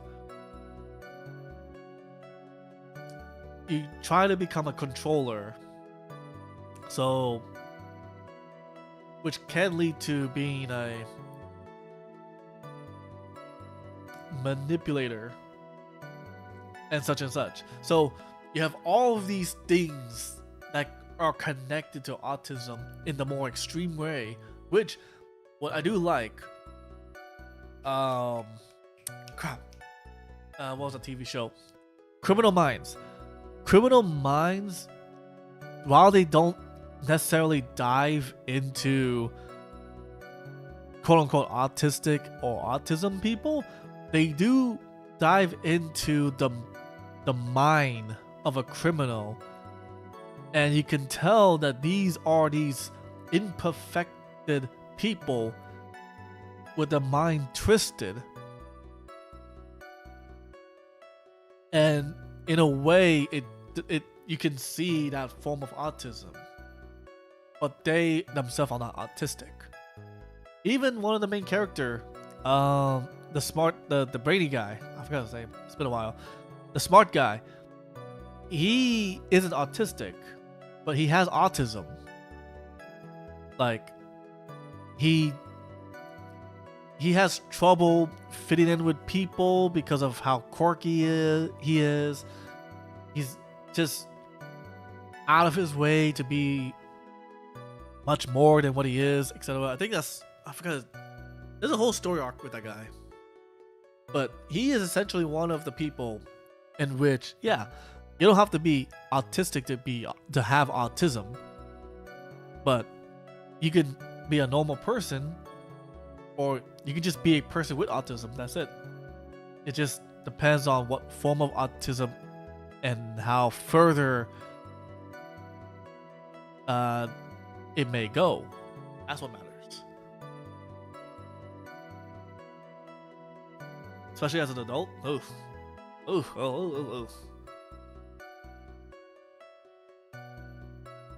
And that's why I took on psychology. Psychology class back in college. I was intrigued with the human mind. Made me realize a lot of things. Anyway, sorry. I don't mean to rant on with this whole thing. And I suppose it was also because he was wearing an officer's uniform. Shouldn't that statement have come first? Well, that was pretty impressive. Hey Nick, do you think he's figured out what I do? Even I haven't figured that out yet. What a thought. I looked up and I met the eyes of a charming young lady. You sure you got a good look at her face? And I'll look at you now, almost CEO. I mean, there's a small chance. There's no guarantee. There's no guarantee. Technically, my friend already has the building. We just need to have it more documented and such. Like, you can't just say you're gonna run a business and just slap on a sticker.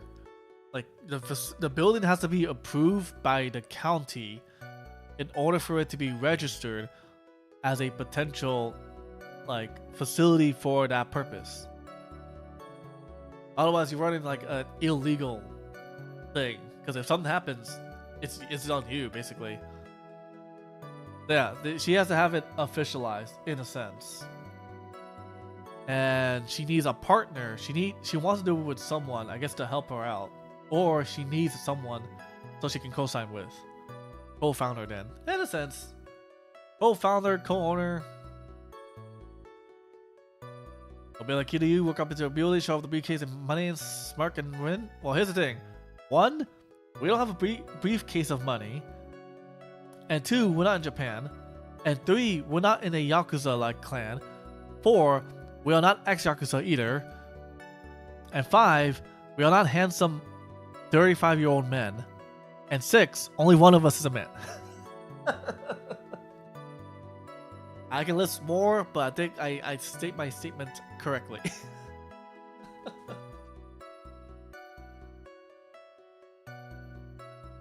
I think there's a little bit more we should do, but we'll see. Again, that's a later thing. So I'm gonna see how that's gonna work with my scheduling, because then the business, like, I don't mind helping her, but at the same time, it could conflict with my current work schedule. So it just depends. If I'm getting paid a lot more, then, you know, I might be persuaded. If I get the benefits, oh, that's gonna be the thing too. We need to get the benefit, the 401k. Ah, yeah, no, we have a lot to talk about.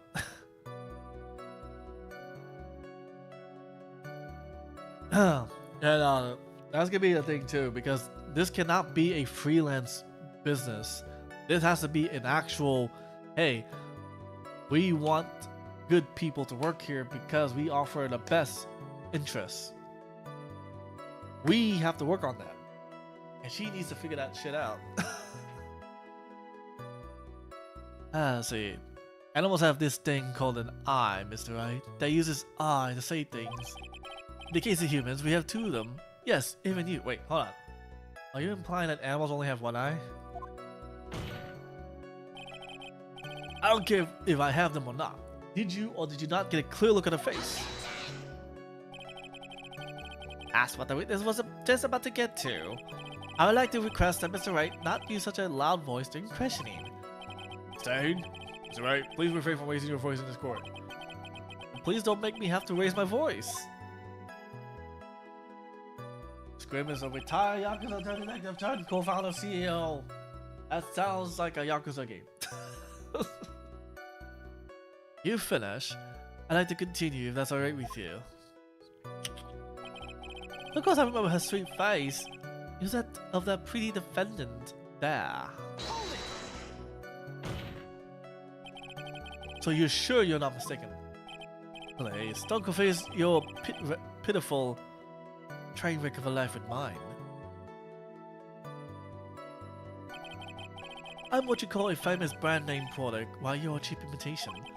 There's no way someone as magnificent as myself could have made a mistake. Of course, of course. Oh, ho, ho, ho, ho, of course. You know, there's anything of interest. The only thing I saw was the banana that fell with the police officer. The banana? Well, it was actually more than just one, more like a bunch of bananas. Now, what would a bunch of bananas be doing there? And why would I know such a thing? I'm only telling you what I saw. Really strange. I ain't never mentioned anything about a bunch of bananas. It's Nick, he's gotta be lying about the bananas. Could be, but there's no reason for him to be lying about there being bananas on the crime scene. And what if it's not a lie? Well, maybe he thought he was seeing one thing and it was something else? If he mistook something else for a bunch of bananas, then that would be an inaccuracy. Think, Phoenix, think! My client is innocent. No way he could have seen what he saw he did. Which means if we can somehow show he's lying, yeah, that's exactly what we need to do. He's right. She's got a sharp mind. I just wish I could remember who she is.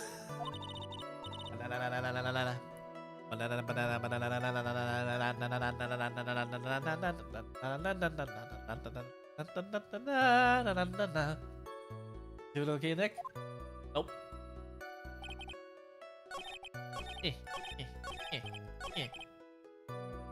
Sir, you're just like me, because I thought these were bananas too. Mr. Wellington, I believe I have the bananas you saw right here. Oh, so you knew about the bananas too. Why did you say so earlier? Don't think you can use this as a way to pull more information out of me. And that's where you'd be wrong. Mr. Wright, what's the meaning of this? Isn't that the baseball glove? Huh? What? A baseball glove? Does it look delicious? Care for a bite? That's not... It's... no! Your Honor, I think this proves one very important fact. This witness loves bananas.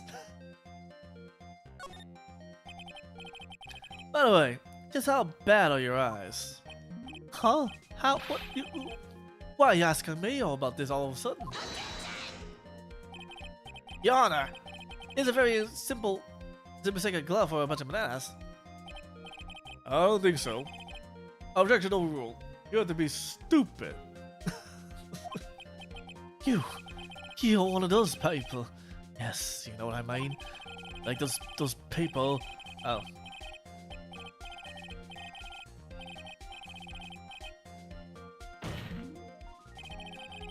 And that is why I asked you how bad your eyesight is. You're about 20/200. I suppose you're going to tell me that's terrible, right? Why are you not wearing your glasses today then? That's because I lost them recently, you see. Of course, I was planning on getting a new pair made right away. You know, my glasses are not ordinary glasses, so to replace them. How about when you witnessed a crime? Were you wearing glasses then? How about a witness? You are an unrelenting, evil man. Like those people who rejected Joan of Arc. Wait, what? You're comparing me with you're bringing Joan of Arc to this? Which boils down to you not wearing you were not wearing your glasses at that time. Therefore, the identity of the woman at the scene of the crime and that of the defendant cannot be proven to be the same by this witness. But the height difference was only 9 difference. 9 feet. It was very possible for him to see the culprit, face the culprit standing on the upper path. Witness, please be more accurate in your testimony. Remember, a person's life is at stake. Yes. Yes, Your Honor. I think 2,200 is bad. So he's basically admitting he has crap eyes. Perfect, my ass. Please tell the court what happened next. In the moments after you witnessed a crime.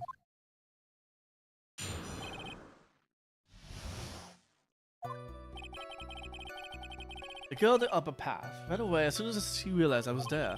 After that, I immediately called the police station to report this crime. It must have been 6:45 when I made the call. They must have a lot of free time on their hands as they showed up within 10 minutes. The person who was on the upper path saw you and then ran away. Yes, that is correct. Which is why even someone with a superior brain like mine can understand that that girl's the murderer.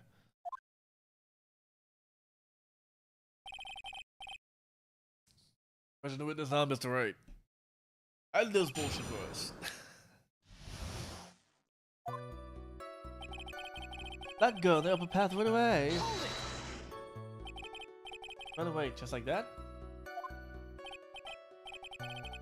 Yes, she did. Yes, she did. She saw me and fled and flew the nest like the guilty bird she is. Oh, I'm sorry. Was that pun too harsh for someone who only got a third-rate education? Actually, that did take me a few seconds to get. Anyway, if she went away just as she saw you, how could you tell it was my client? The witness has already answered that. The witness has already answered that question. He has stated that the defendant is the culprit.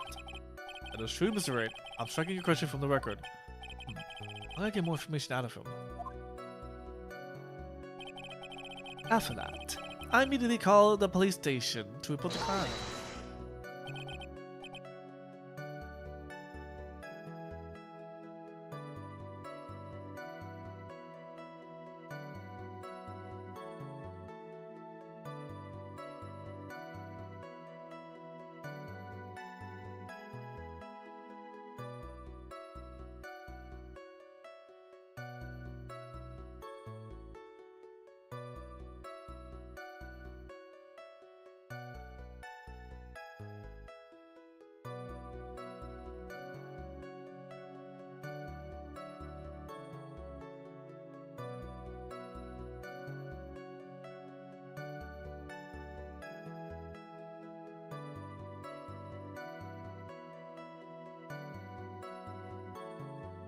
Sorry. Got a text. Immediately. As in immediately. How many sure a minute might have elapsed before I did, but that's the duty of every good citizen. Or did they not teach you that at your pitiful school? You think people learn about how to call the police in college? Hey Nick, I think you should take a look at the court records for a sec. Huh?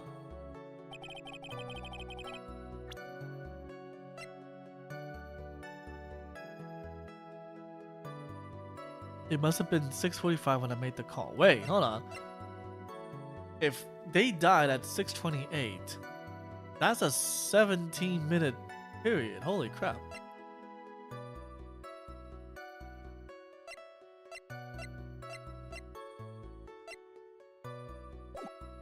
Okay. How do you know what time it was? The detective told me. You know which one I mean. The one with the jacket that makes him look like a dropout from a no-name high school. Hey, I graduated from a top-ranked college. I don't believe this. Doesn't matter. I don't believe I was mistaken on what time I called. And if I am wrong, then the detective obviously doesn't know how to tell time. What? Why are you? You're just some lousy kid who... I think the court can see your point. Anyway, how did the police respond? They must have a lot of free time since they showed up within 10 minutes. So you're saying that there were police on the scene by 7 o'clock? They got there before that, I think. There usually aren't many people in that area at that time of day. But suddenly, before I knew it, there were people crawling all over, gawking. Hey, it certainly says something about the morals of the people in this country. Can't find anything out of the ordinary in this testimony. I want to take one more look at the court record. Yeah, I guess I should.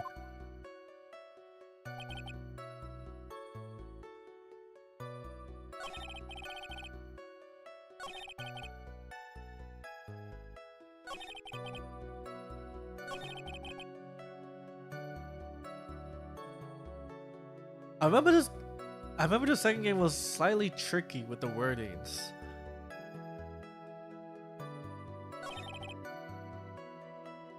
Because we're learning about inaccuracy and contradiction. So, if it's not one, it's the other, basically.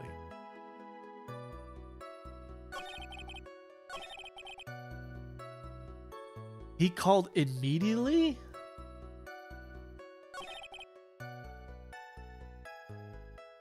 See, these two are contradictions themselves.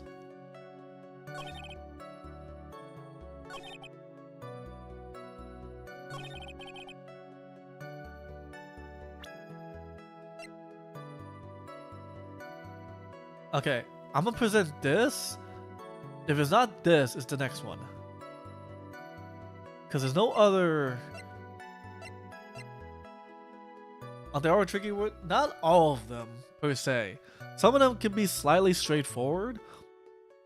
But particularly this one. This game, I think there was some trickiness. Because they want you to do certain things in order. Even though, let's say, the correct statement is this and this. They want you to do one of them first before you do the other, which is stupid because it wouldn't make any difference if you did it the other way around because it leads to the same conclusion but just different order, right? But the Ace Attorney is very strict on that. Like, you know, we have a particular programming, so you gotta have to do it this way.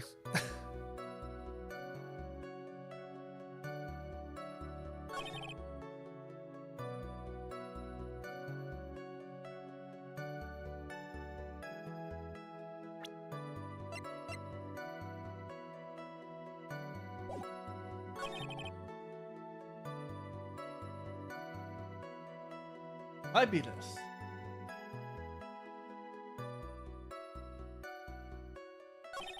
Because this doesn't prove much other than he called. That's it. The time he calls is different. At the same time, he said so himself. The detective told him the time. Yeah, we press it again.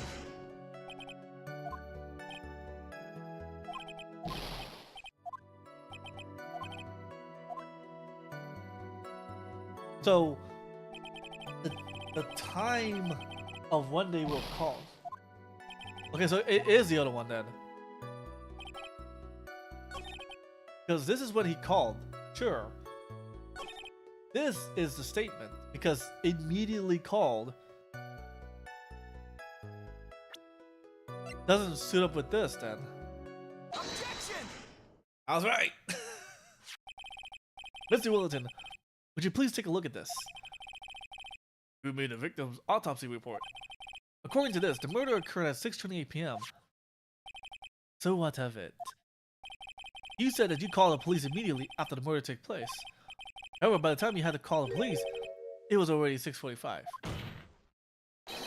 There's a clear there was clearly a 15-minute gap here. Do you deny? See, they used the statement afterwards to prove the guilt, to prove the contradiction. See, this is what the game becomes tricky. Because you think they can't use that. Because in our view, right, or in their view, they're doing the statement. Each statement leads into a new statement without using a future statement whatsoever. They may use a previous statement to help, but not a statement that is used later. This is the wrongful treatment here, because they use the current statement as a contradiction, but they use a future statement as support. That's what I don't like.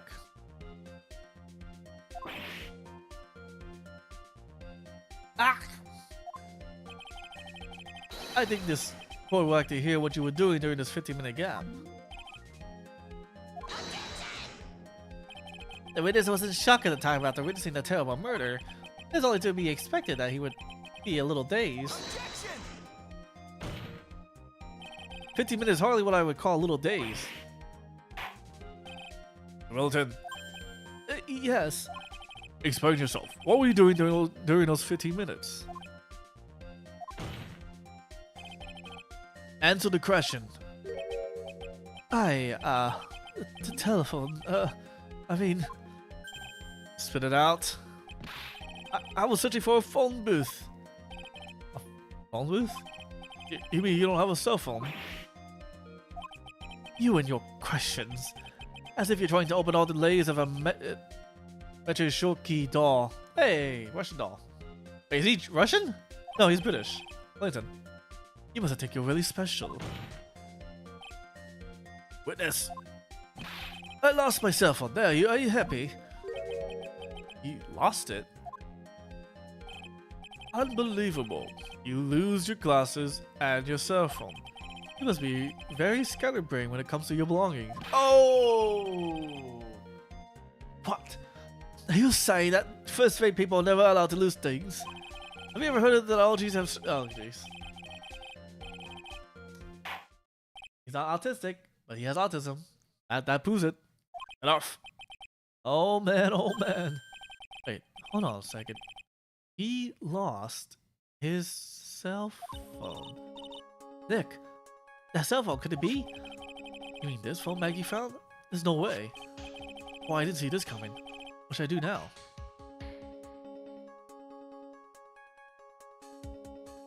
Back off. It's probably just like coincidence. I mean, what are the chances that this phone is the snob's anyway? Nick, what do you think you're doing? You really should check out this lead. The problem is right. No, Your Honor. I should give this more thought.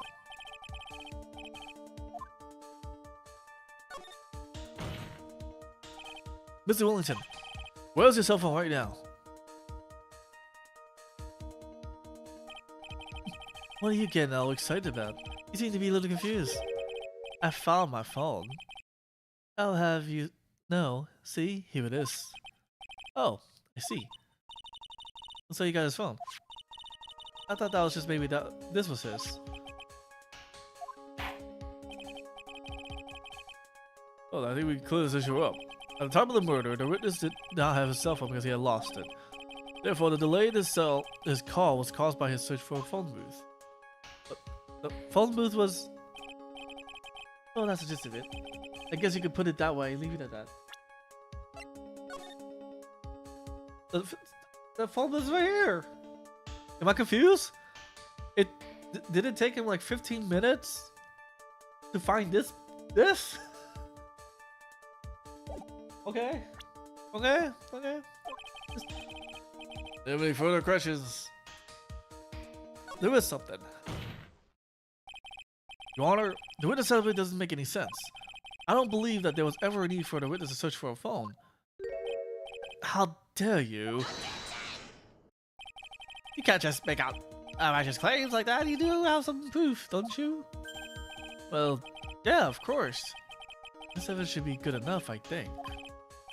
Alright, let's have this proof then. Please present proof that the witness had no need to search for public.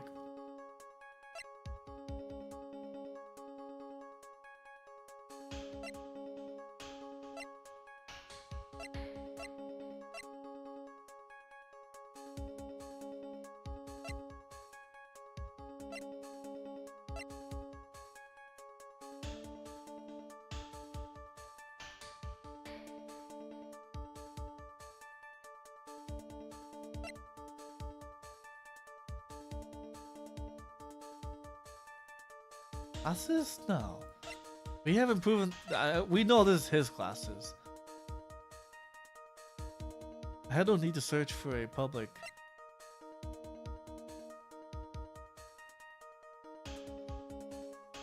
Oh.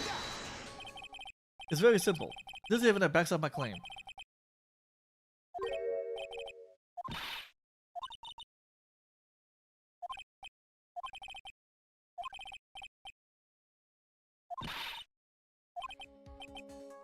Okay. Glasses?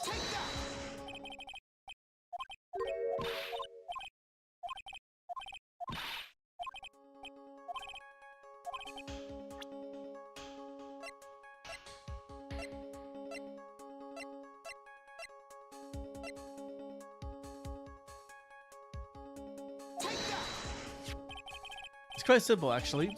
Please take a look at this. The crime scene photo. Is there a problem with it? Oh, there's nothing wrong with the picture. If you don't understand my logic after looking at it, something's wrong with you. It's a phone booth. That is correct. Okay. Oh no. Am I getting tired or hungry for this? I don't know. I just had lunch.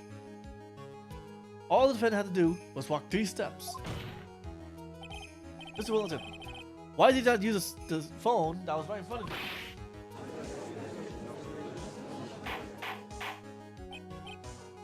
Order, order. What does reporting the crime a little late proof for the defense? The witness can't explain what he was doing for those 15 minutes. There was enough reason to throw suspicion on his testimony. This is very true. What do you have to say for yourself with this? I bet this phone really is his, Nick. He must have killed Dustin to get his phone back. But Maggie said that she was going to return it to him. But there's no reason for him to kill phone. On top of that, we still have the phone she found anyway. But if he wasn't looking for a cell phone, maybe he was looking for something else. See? Mr. Wright? Yes, Your Honor. Do you have any thoughts you would like to share with the court? Can you offer any explanation as to what the witness was doing during those 15 minutes? There's only one possible explanation. Alright, let's hear your explanation. However, be forewarned that if your explanation is not persuasive, you'll be penalized. Think carefully before you present. Yes, Your Honor. Ugh, I probably should have said there was only one possibility. Please present to the court the one piece of evidence that will answer the following. Why didn't the witness call the police right away? Does Wright have any thoughts for someone with amnesia? Amnesia. He's doing well. Well, I mean, amnesia doesn't really make you forget everything. There are some familiarities. So he's going with instinct at this point.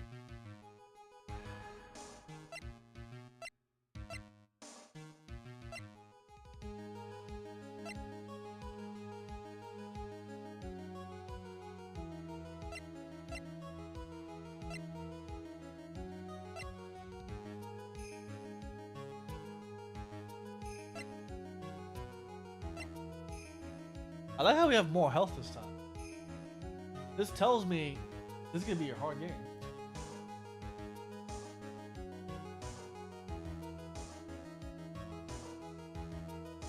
How's this? Take that! Mr. Wellington. What? Don't do that. You almost gave me a heart attack. These are your glasses, aren't they? Where'd you find? Yeah, I believe the court all heard what you just confessed to. Now, these glasses are in fact yours. I'll tell you where they were found, Mr. Wellington. These glasses were found under the victim's body.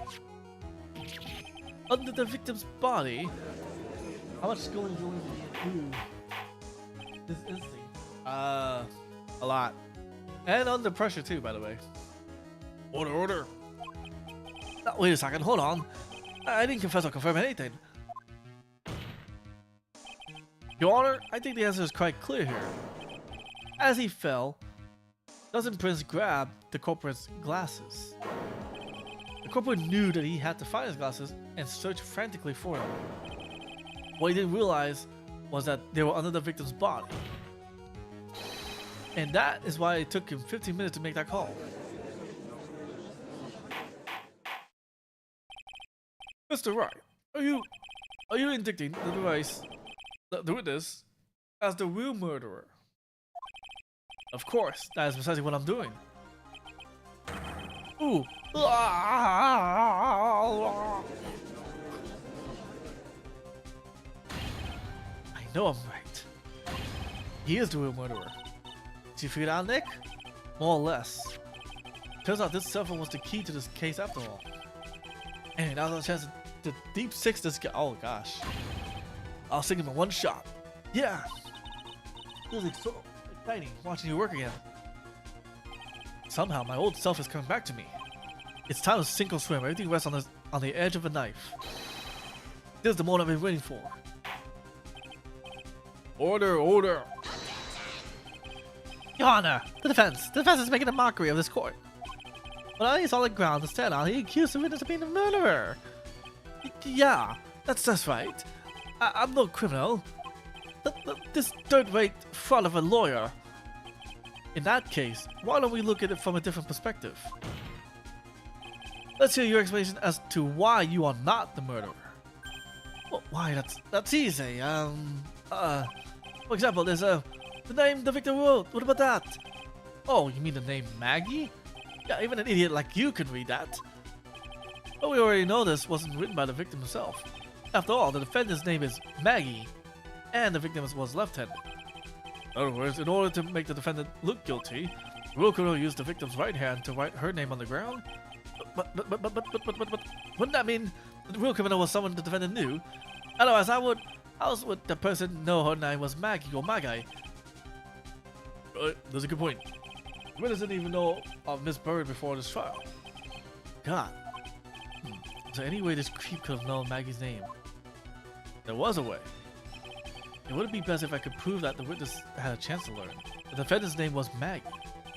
Defense, please present this case. How could the witness have known the defendant's name? Mr. Wellington, you didn't have your cell phone with you on the day of the murder, correct? So what if I didn't? When you realized you had lost it, what did you do? What did I do? Didn't you try to find it by calling it? Why, you? How did you? Voila! These questions have nothing to do with... Overruled. Right? Where are you going with this line of questioning? Do you think there's some relationship between the witness' cell phone and the murder? I do, Your Honor. On the day of the murder, Maggie Bird picked up a lost phone in the park. And she also received a phone call from the owner of the phone. Hello? Oh, thank you. I was searching for my phone. This is yours? Oh, I'm glad you called. We can meet up and I can give this back. I'll be right there. I'm sorry, I didn't catch your name. You can call me Maggie. Are you gonna focus more on work? Alright, Lily. Good luck with work. Good luck. That was when you learned that her name was Maggie. Well, But you made one fatal mistake. Fatal mistake? My client's name is Maggie, but the name was written on the ground was Maggie. This is a mistake that could only occur if all you knew was how her name sounded.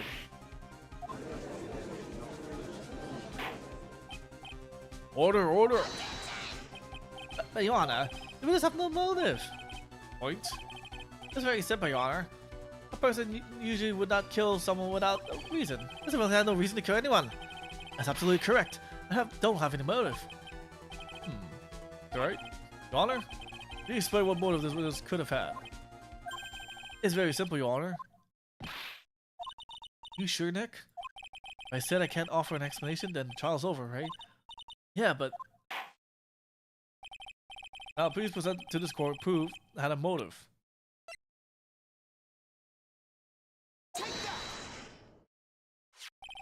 Mr. Willis' motive is right here. What is this? A list. These phone numbers were pulled from the memory of the phone the defendant found. And we have determined that the people on this list are members of a certain group. You looked up all those numbers? Of course. This list of phone numbers was stored in the cell phone's memory. The names and numbers belong to the people who are members of a certain Con Artist group. Con Artist? Can you explain why these numbers are on your phone, Mr. Wellington? This is outraged. An invasion of privacy. Looking up the phone numbers on a person's phone is the worst crime than murder. You're one of those people. Wait, did he just mention Monte Carlo? I don't care, Mr. Wellington. All I want is for you to tell us what this list is about. You think any of you know what it's like to be a refined man such as me? Your Honor, this is unjustified badgering the witness. Objection overruled. Mr. Wright, what is the meaning of this? Why would the witness have the numbers on of a group? Isn't it obvious? Mr. Wellington is a member of this very group. No! All of your friends' phone numbers are stored right here on this phone. If anyone were to look into these phone numbers, it would be all over for you. That is why you had to kill. No, this is too much.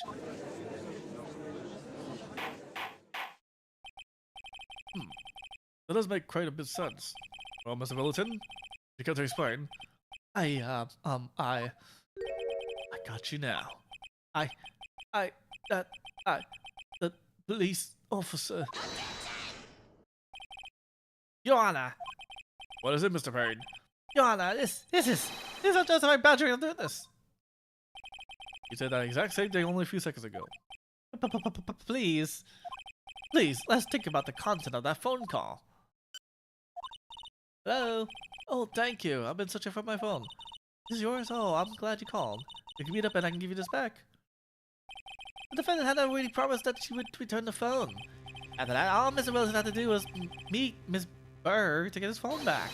Why then would he need to kill anyone? Valid point. What does the defense think about this? You think about it logically, and it makes sense. Maybe we should be thinking outside the box. Yeah, if we think like that, let's see. Maybe that Cyborg saw something at the crime scene that made him commit murder. That was Mr. Wright? Well, I don't think Mr. Wellington went to pick up his phone in a very friendly manner. He was promised of his phone. Why would he have been unfriendly to the defendant? I think he must have seen something that didn't agree with him when he got there. Alright, what was this something? Oh, I know what that something was. This motherfucker. What Mr. Wellington saw was the victim. The victim? He made this in Prince. This man had gone on his day right after his shift was over. With no time to change, he went to the park still wearing his police uniform. Oh. The girl that picked up my phone is with a policeman. He couldn't have known they were going out, so he began to worry. He was afraid the policeman would ask a few questions before returning the phone. If I do anything suspicious, he might want to check on my phone. In his mind, it was possible they had already run a check on his phone. The way to do a panic is what you're saying. Exactly. Officer Prince was murdered simply because he was in uniform. Ugh. Mr. Perry, do you have any comments? I'm thinking. See, the truth has come out at last. The witness, Mr. Wellington, you are...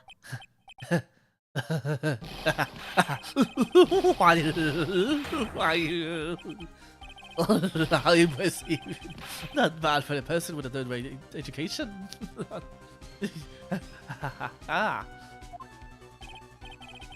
What's that supposed to mean? The evidence. Evidence. Oh, that guy is really creeping me out. Oh, you've been raving around. I'm talking about this what's suspicion cell phone. Suspicious phone number this. Should call on a day and on that phone. Who said that phone is really mine? Where's your proof? What's your evidence? You want proof that this phone is yours? Yeah, I already told you earlier. And for the loss, I already found it. You don't have any slightest idea who the phone in your hand belongs to. You can be sure it is mine, you simpleton. What?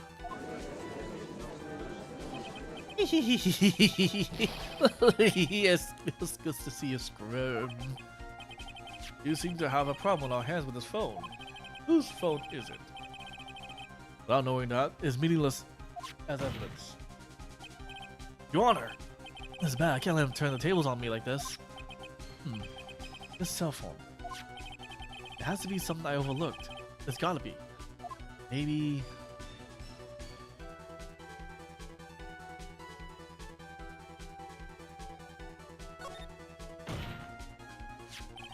This phone has the name and number of those in the column memory.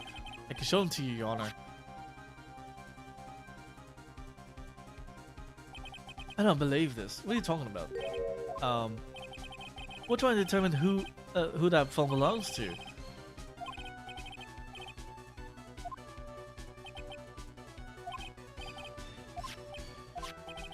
Fingerprints. Got it. We should check for fingerprints. Fingerprints?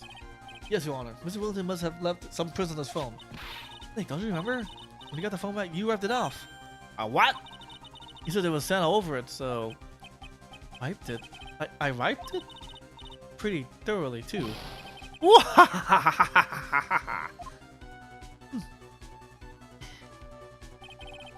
It's oh so much fun watching third-rate trash babbling like morons among themselves. He's in a complete recovery. How many times do I have to say this? My phone is right here, just you see. Oh, and incidentally, you can't check the numbers stored on this phone. It must have glitched because all the numbers just magically disappeared. You've got to be joking. Erase all the numbers I was going to use as evidence. Mr. Wellington, what's this? By the tone of your voice, it sounds like you still have some fight left in you. Where did you finally find your cell phone? You're too much. And of course you have no idea what I'm talking about.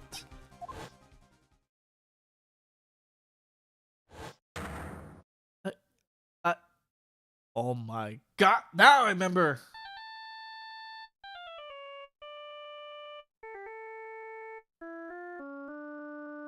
Oh, by the way, this was the beginning of the game. Huh. It hung up. Ah, good. Finally found it. Bonk. So that's when. What's wrong, Mr. Attorney? Why the harsh glare in your eyes? Nick, we worked so hard to get this far, but if you don't do something quick, he's going to get off scot-free. I know. I know this phone has to be his. But how am I supposed to prove something like that? That's right. If you cannot prove who the owner of that cell phone is, the indictment has no basis, and therefore no power. That's so he's naked. Naked, I tell you. Yep, indeed. Where did I go wrong?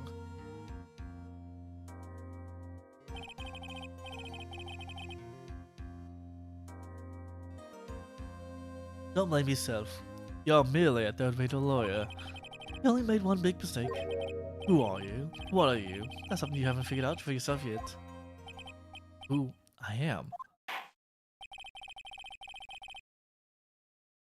The court hereby concludes the cross-examination. If that will be all, I have to bid you gentlemen and ladies goodbye. I have a reservation at that ultra-fancy restaurant on the upper side of town. Thank you for your assistance. You've had a stressful day, so please, bon appetit. What am I supposed to do? I was just let it all go? Hold it! Please read, Your Honor. Right, Nick. I think I may be able to prove it. Prove it. Prove what, Mr. Rick? Everything. Your Honor, the cross-examination has already ended. So the defendant is just going to badger the witness with more insane questions. Without harass the witness, that claim is right. Did you hear that? No harassment allowed, Mr. Attorney. Please, Your Honor. Very well. But this is your last chance, Mr. Rick. You may present one piece of evidence to the court. I only get one shot at this. You cannot prove everything. It's over for your client and for you. Oh, jeez.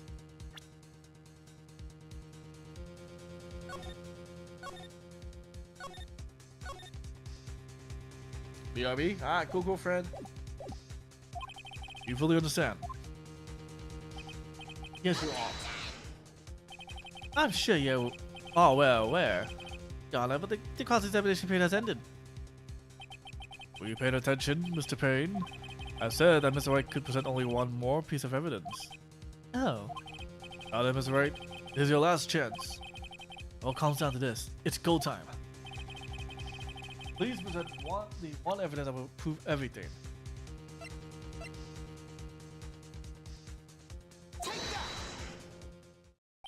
Why, thank you. How nice. What do you mean? Here, please have one of mine.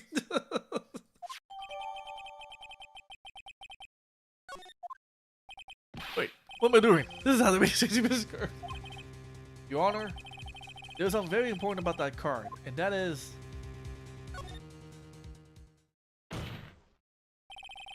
This card is important because of what is on the back. You want your cell phone number on the back, but that's exactly it. Can you please call this number from your cell phone? Huh? Hey now? The court is still in session. It's okay. You'll see. Okay, if you say so. Now let's prepare something, Mr. Wright. We're going to call my cell phone now. And then the court will see everything for what it is. Of all the idiotic, stupid things to...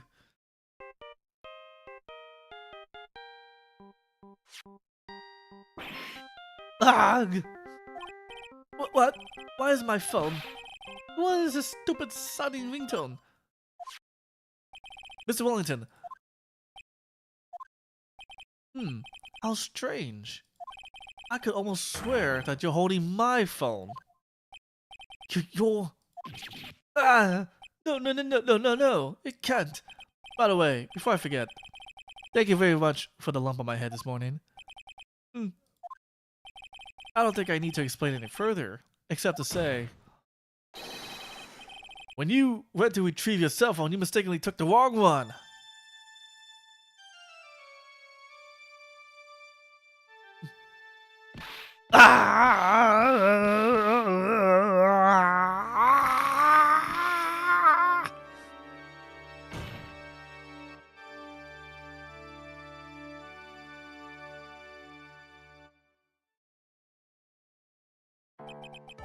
That is what happened.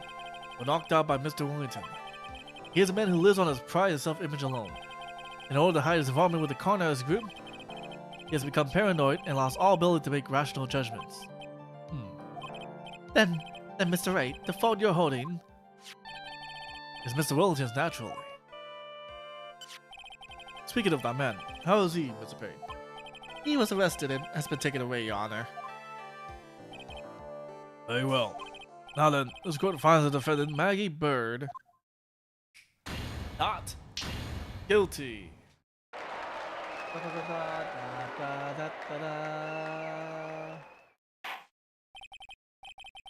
That's all. This court is adjourned.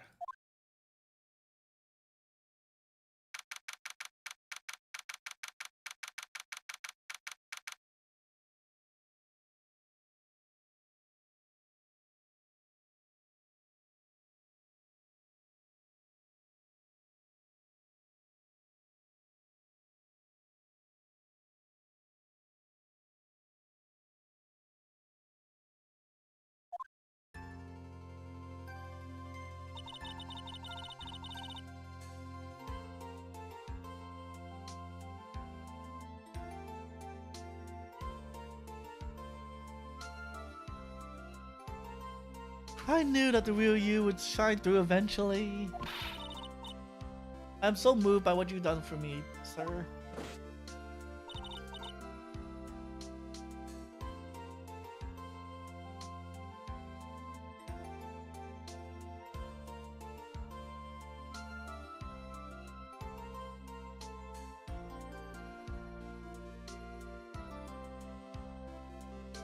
Thank you so much, Mr. Wright.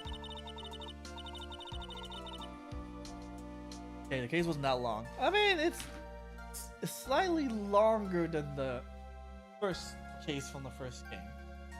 Because that took us 3 hours.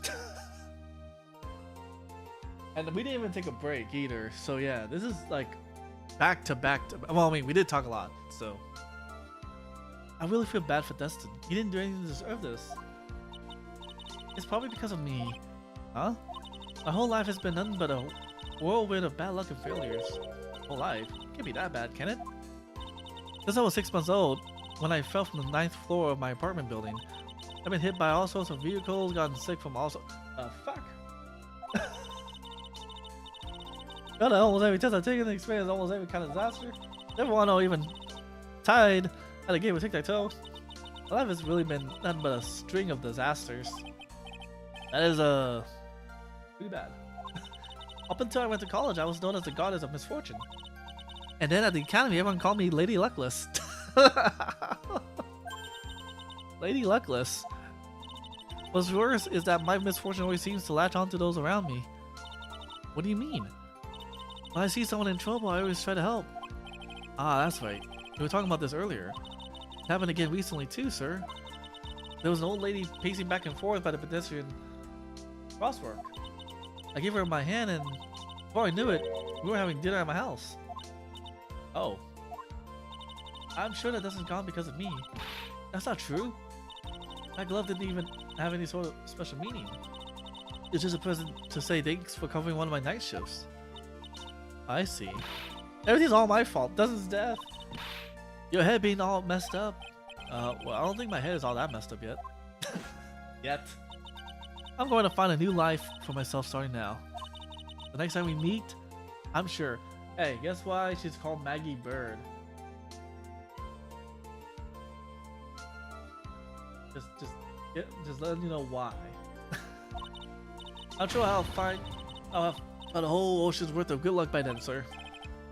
Yeah, after that, the goddess of misfortune is only a name. You bet. I'm gonna make it. I promise. Next time we meet, I'll only be an unlucky person instead of a goddess. Yeah, that's the spirit. Well, Mr. Wright, Maya, I should get going. You flew away from a nest? Sure. Good luck to you. It's definitely not because of the feathers that she has. Thank you. You take care of yourself too. I see that Orlan is playing his Final Fantasy XI, which we could.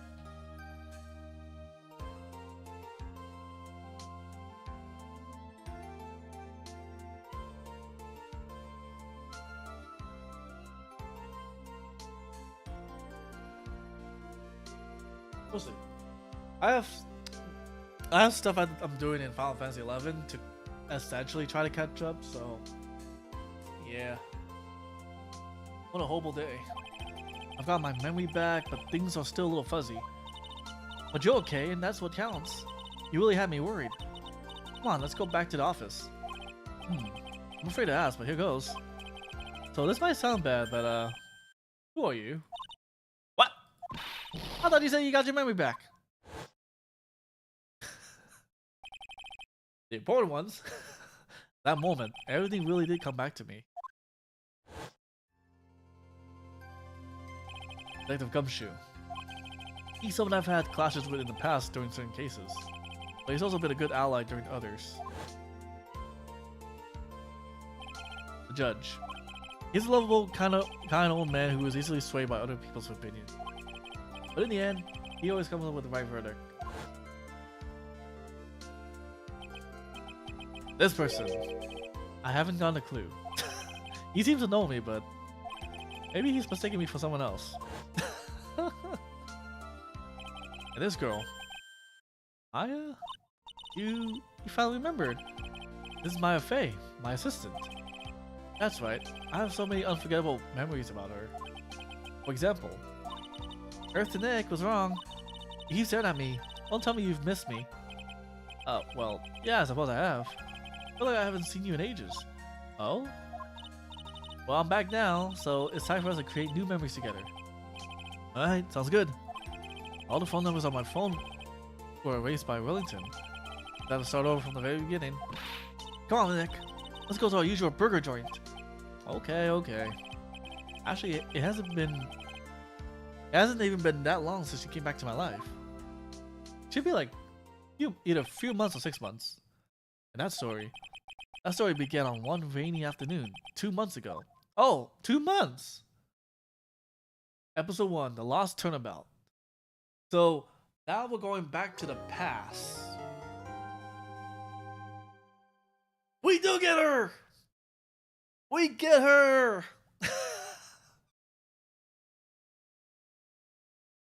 We get the infamous Pearl Fey. Oh, she shows up in this one. Interesting.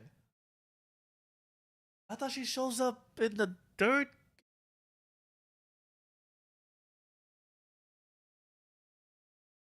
I guess she shows up here. Oh yeah, we get the infamous Pearl Fey. I have no idea how to voice her.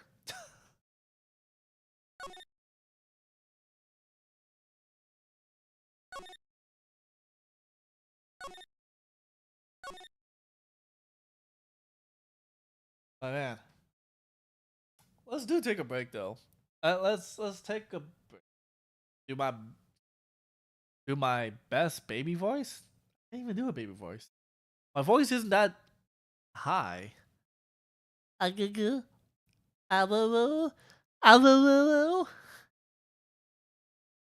motherfucker.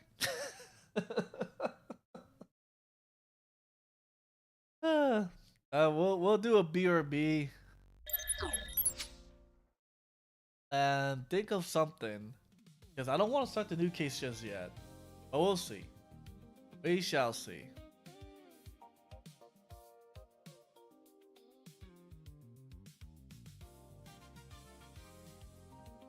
Anyways, yeah, we'll do the little break.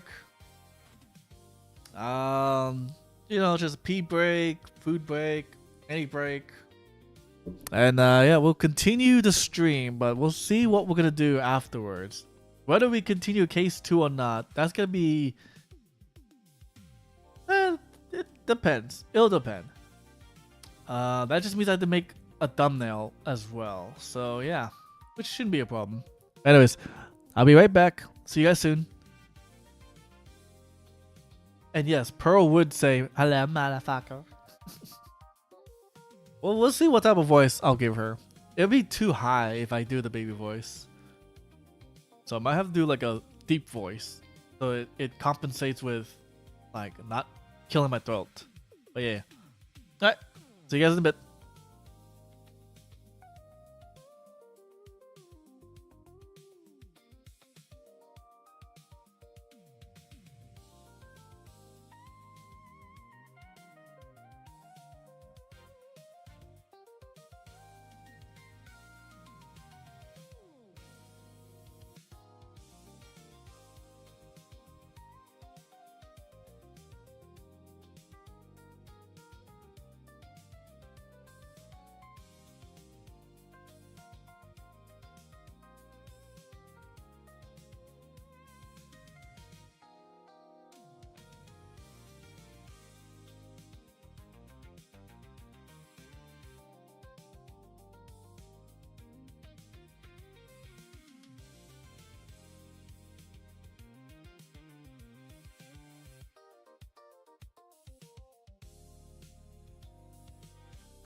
Okay. Back. So trying to think. I mean, I do want to make this a thing on YouTube where it's going to be. I need to fix it.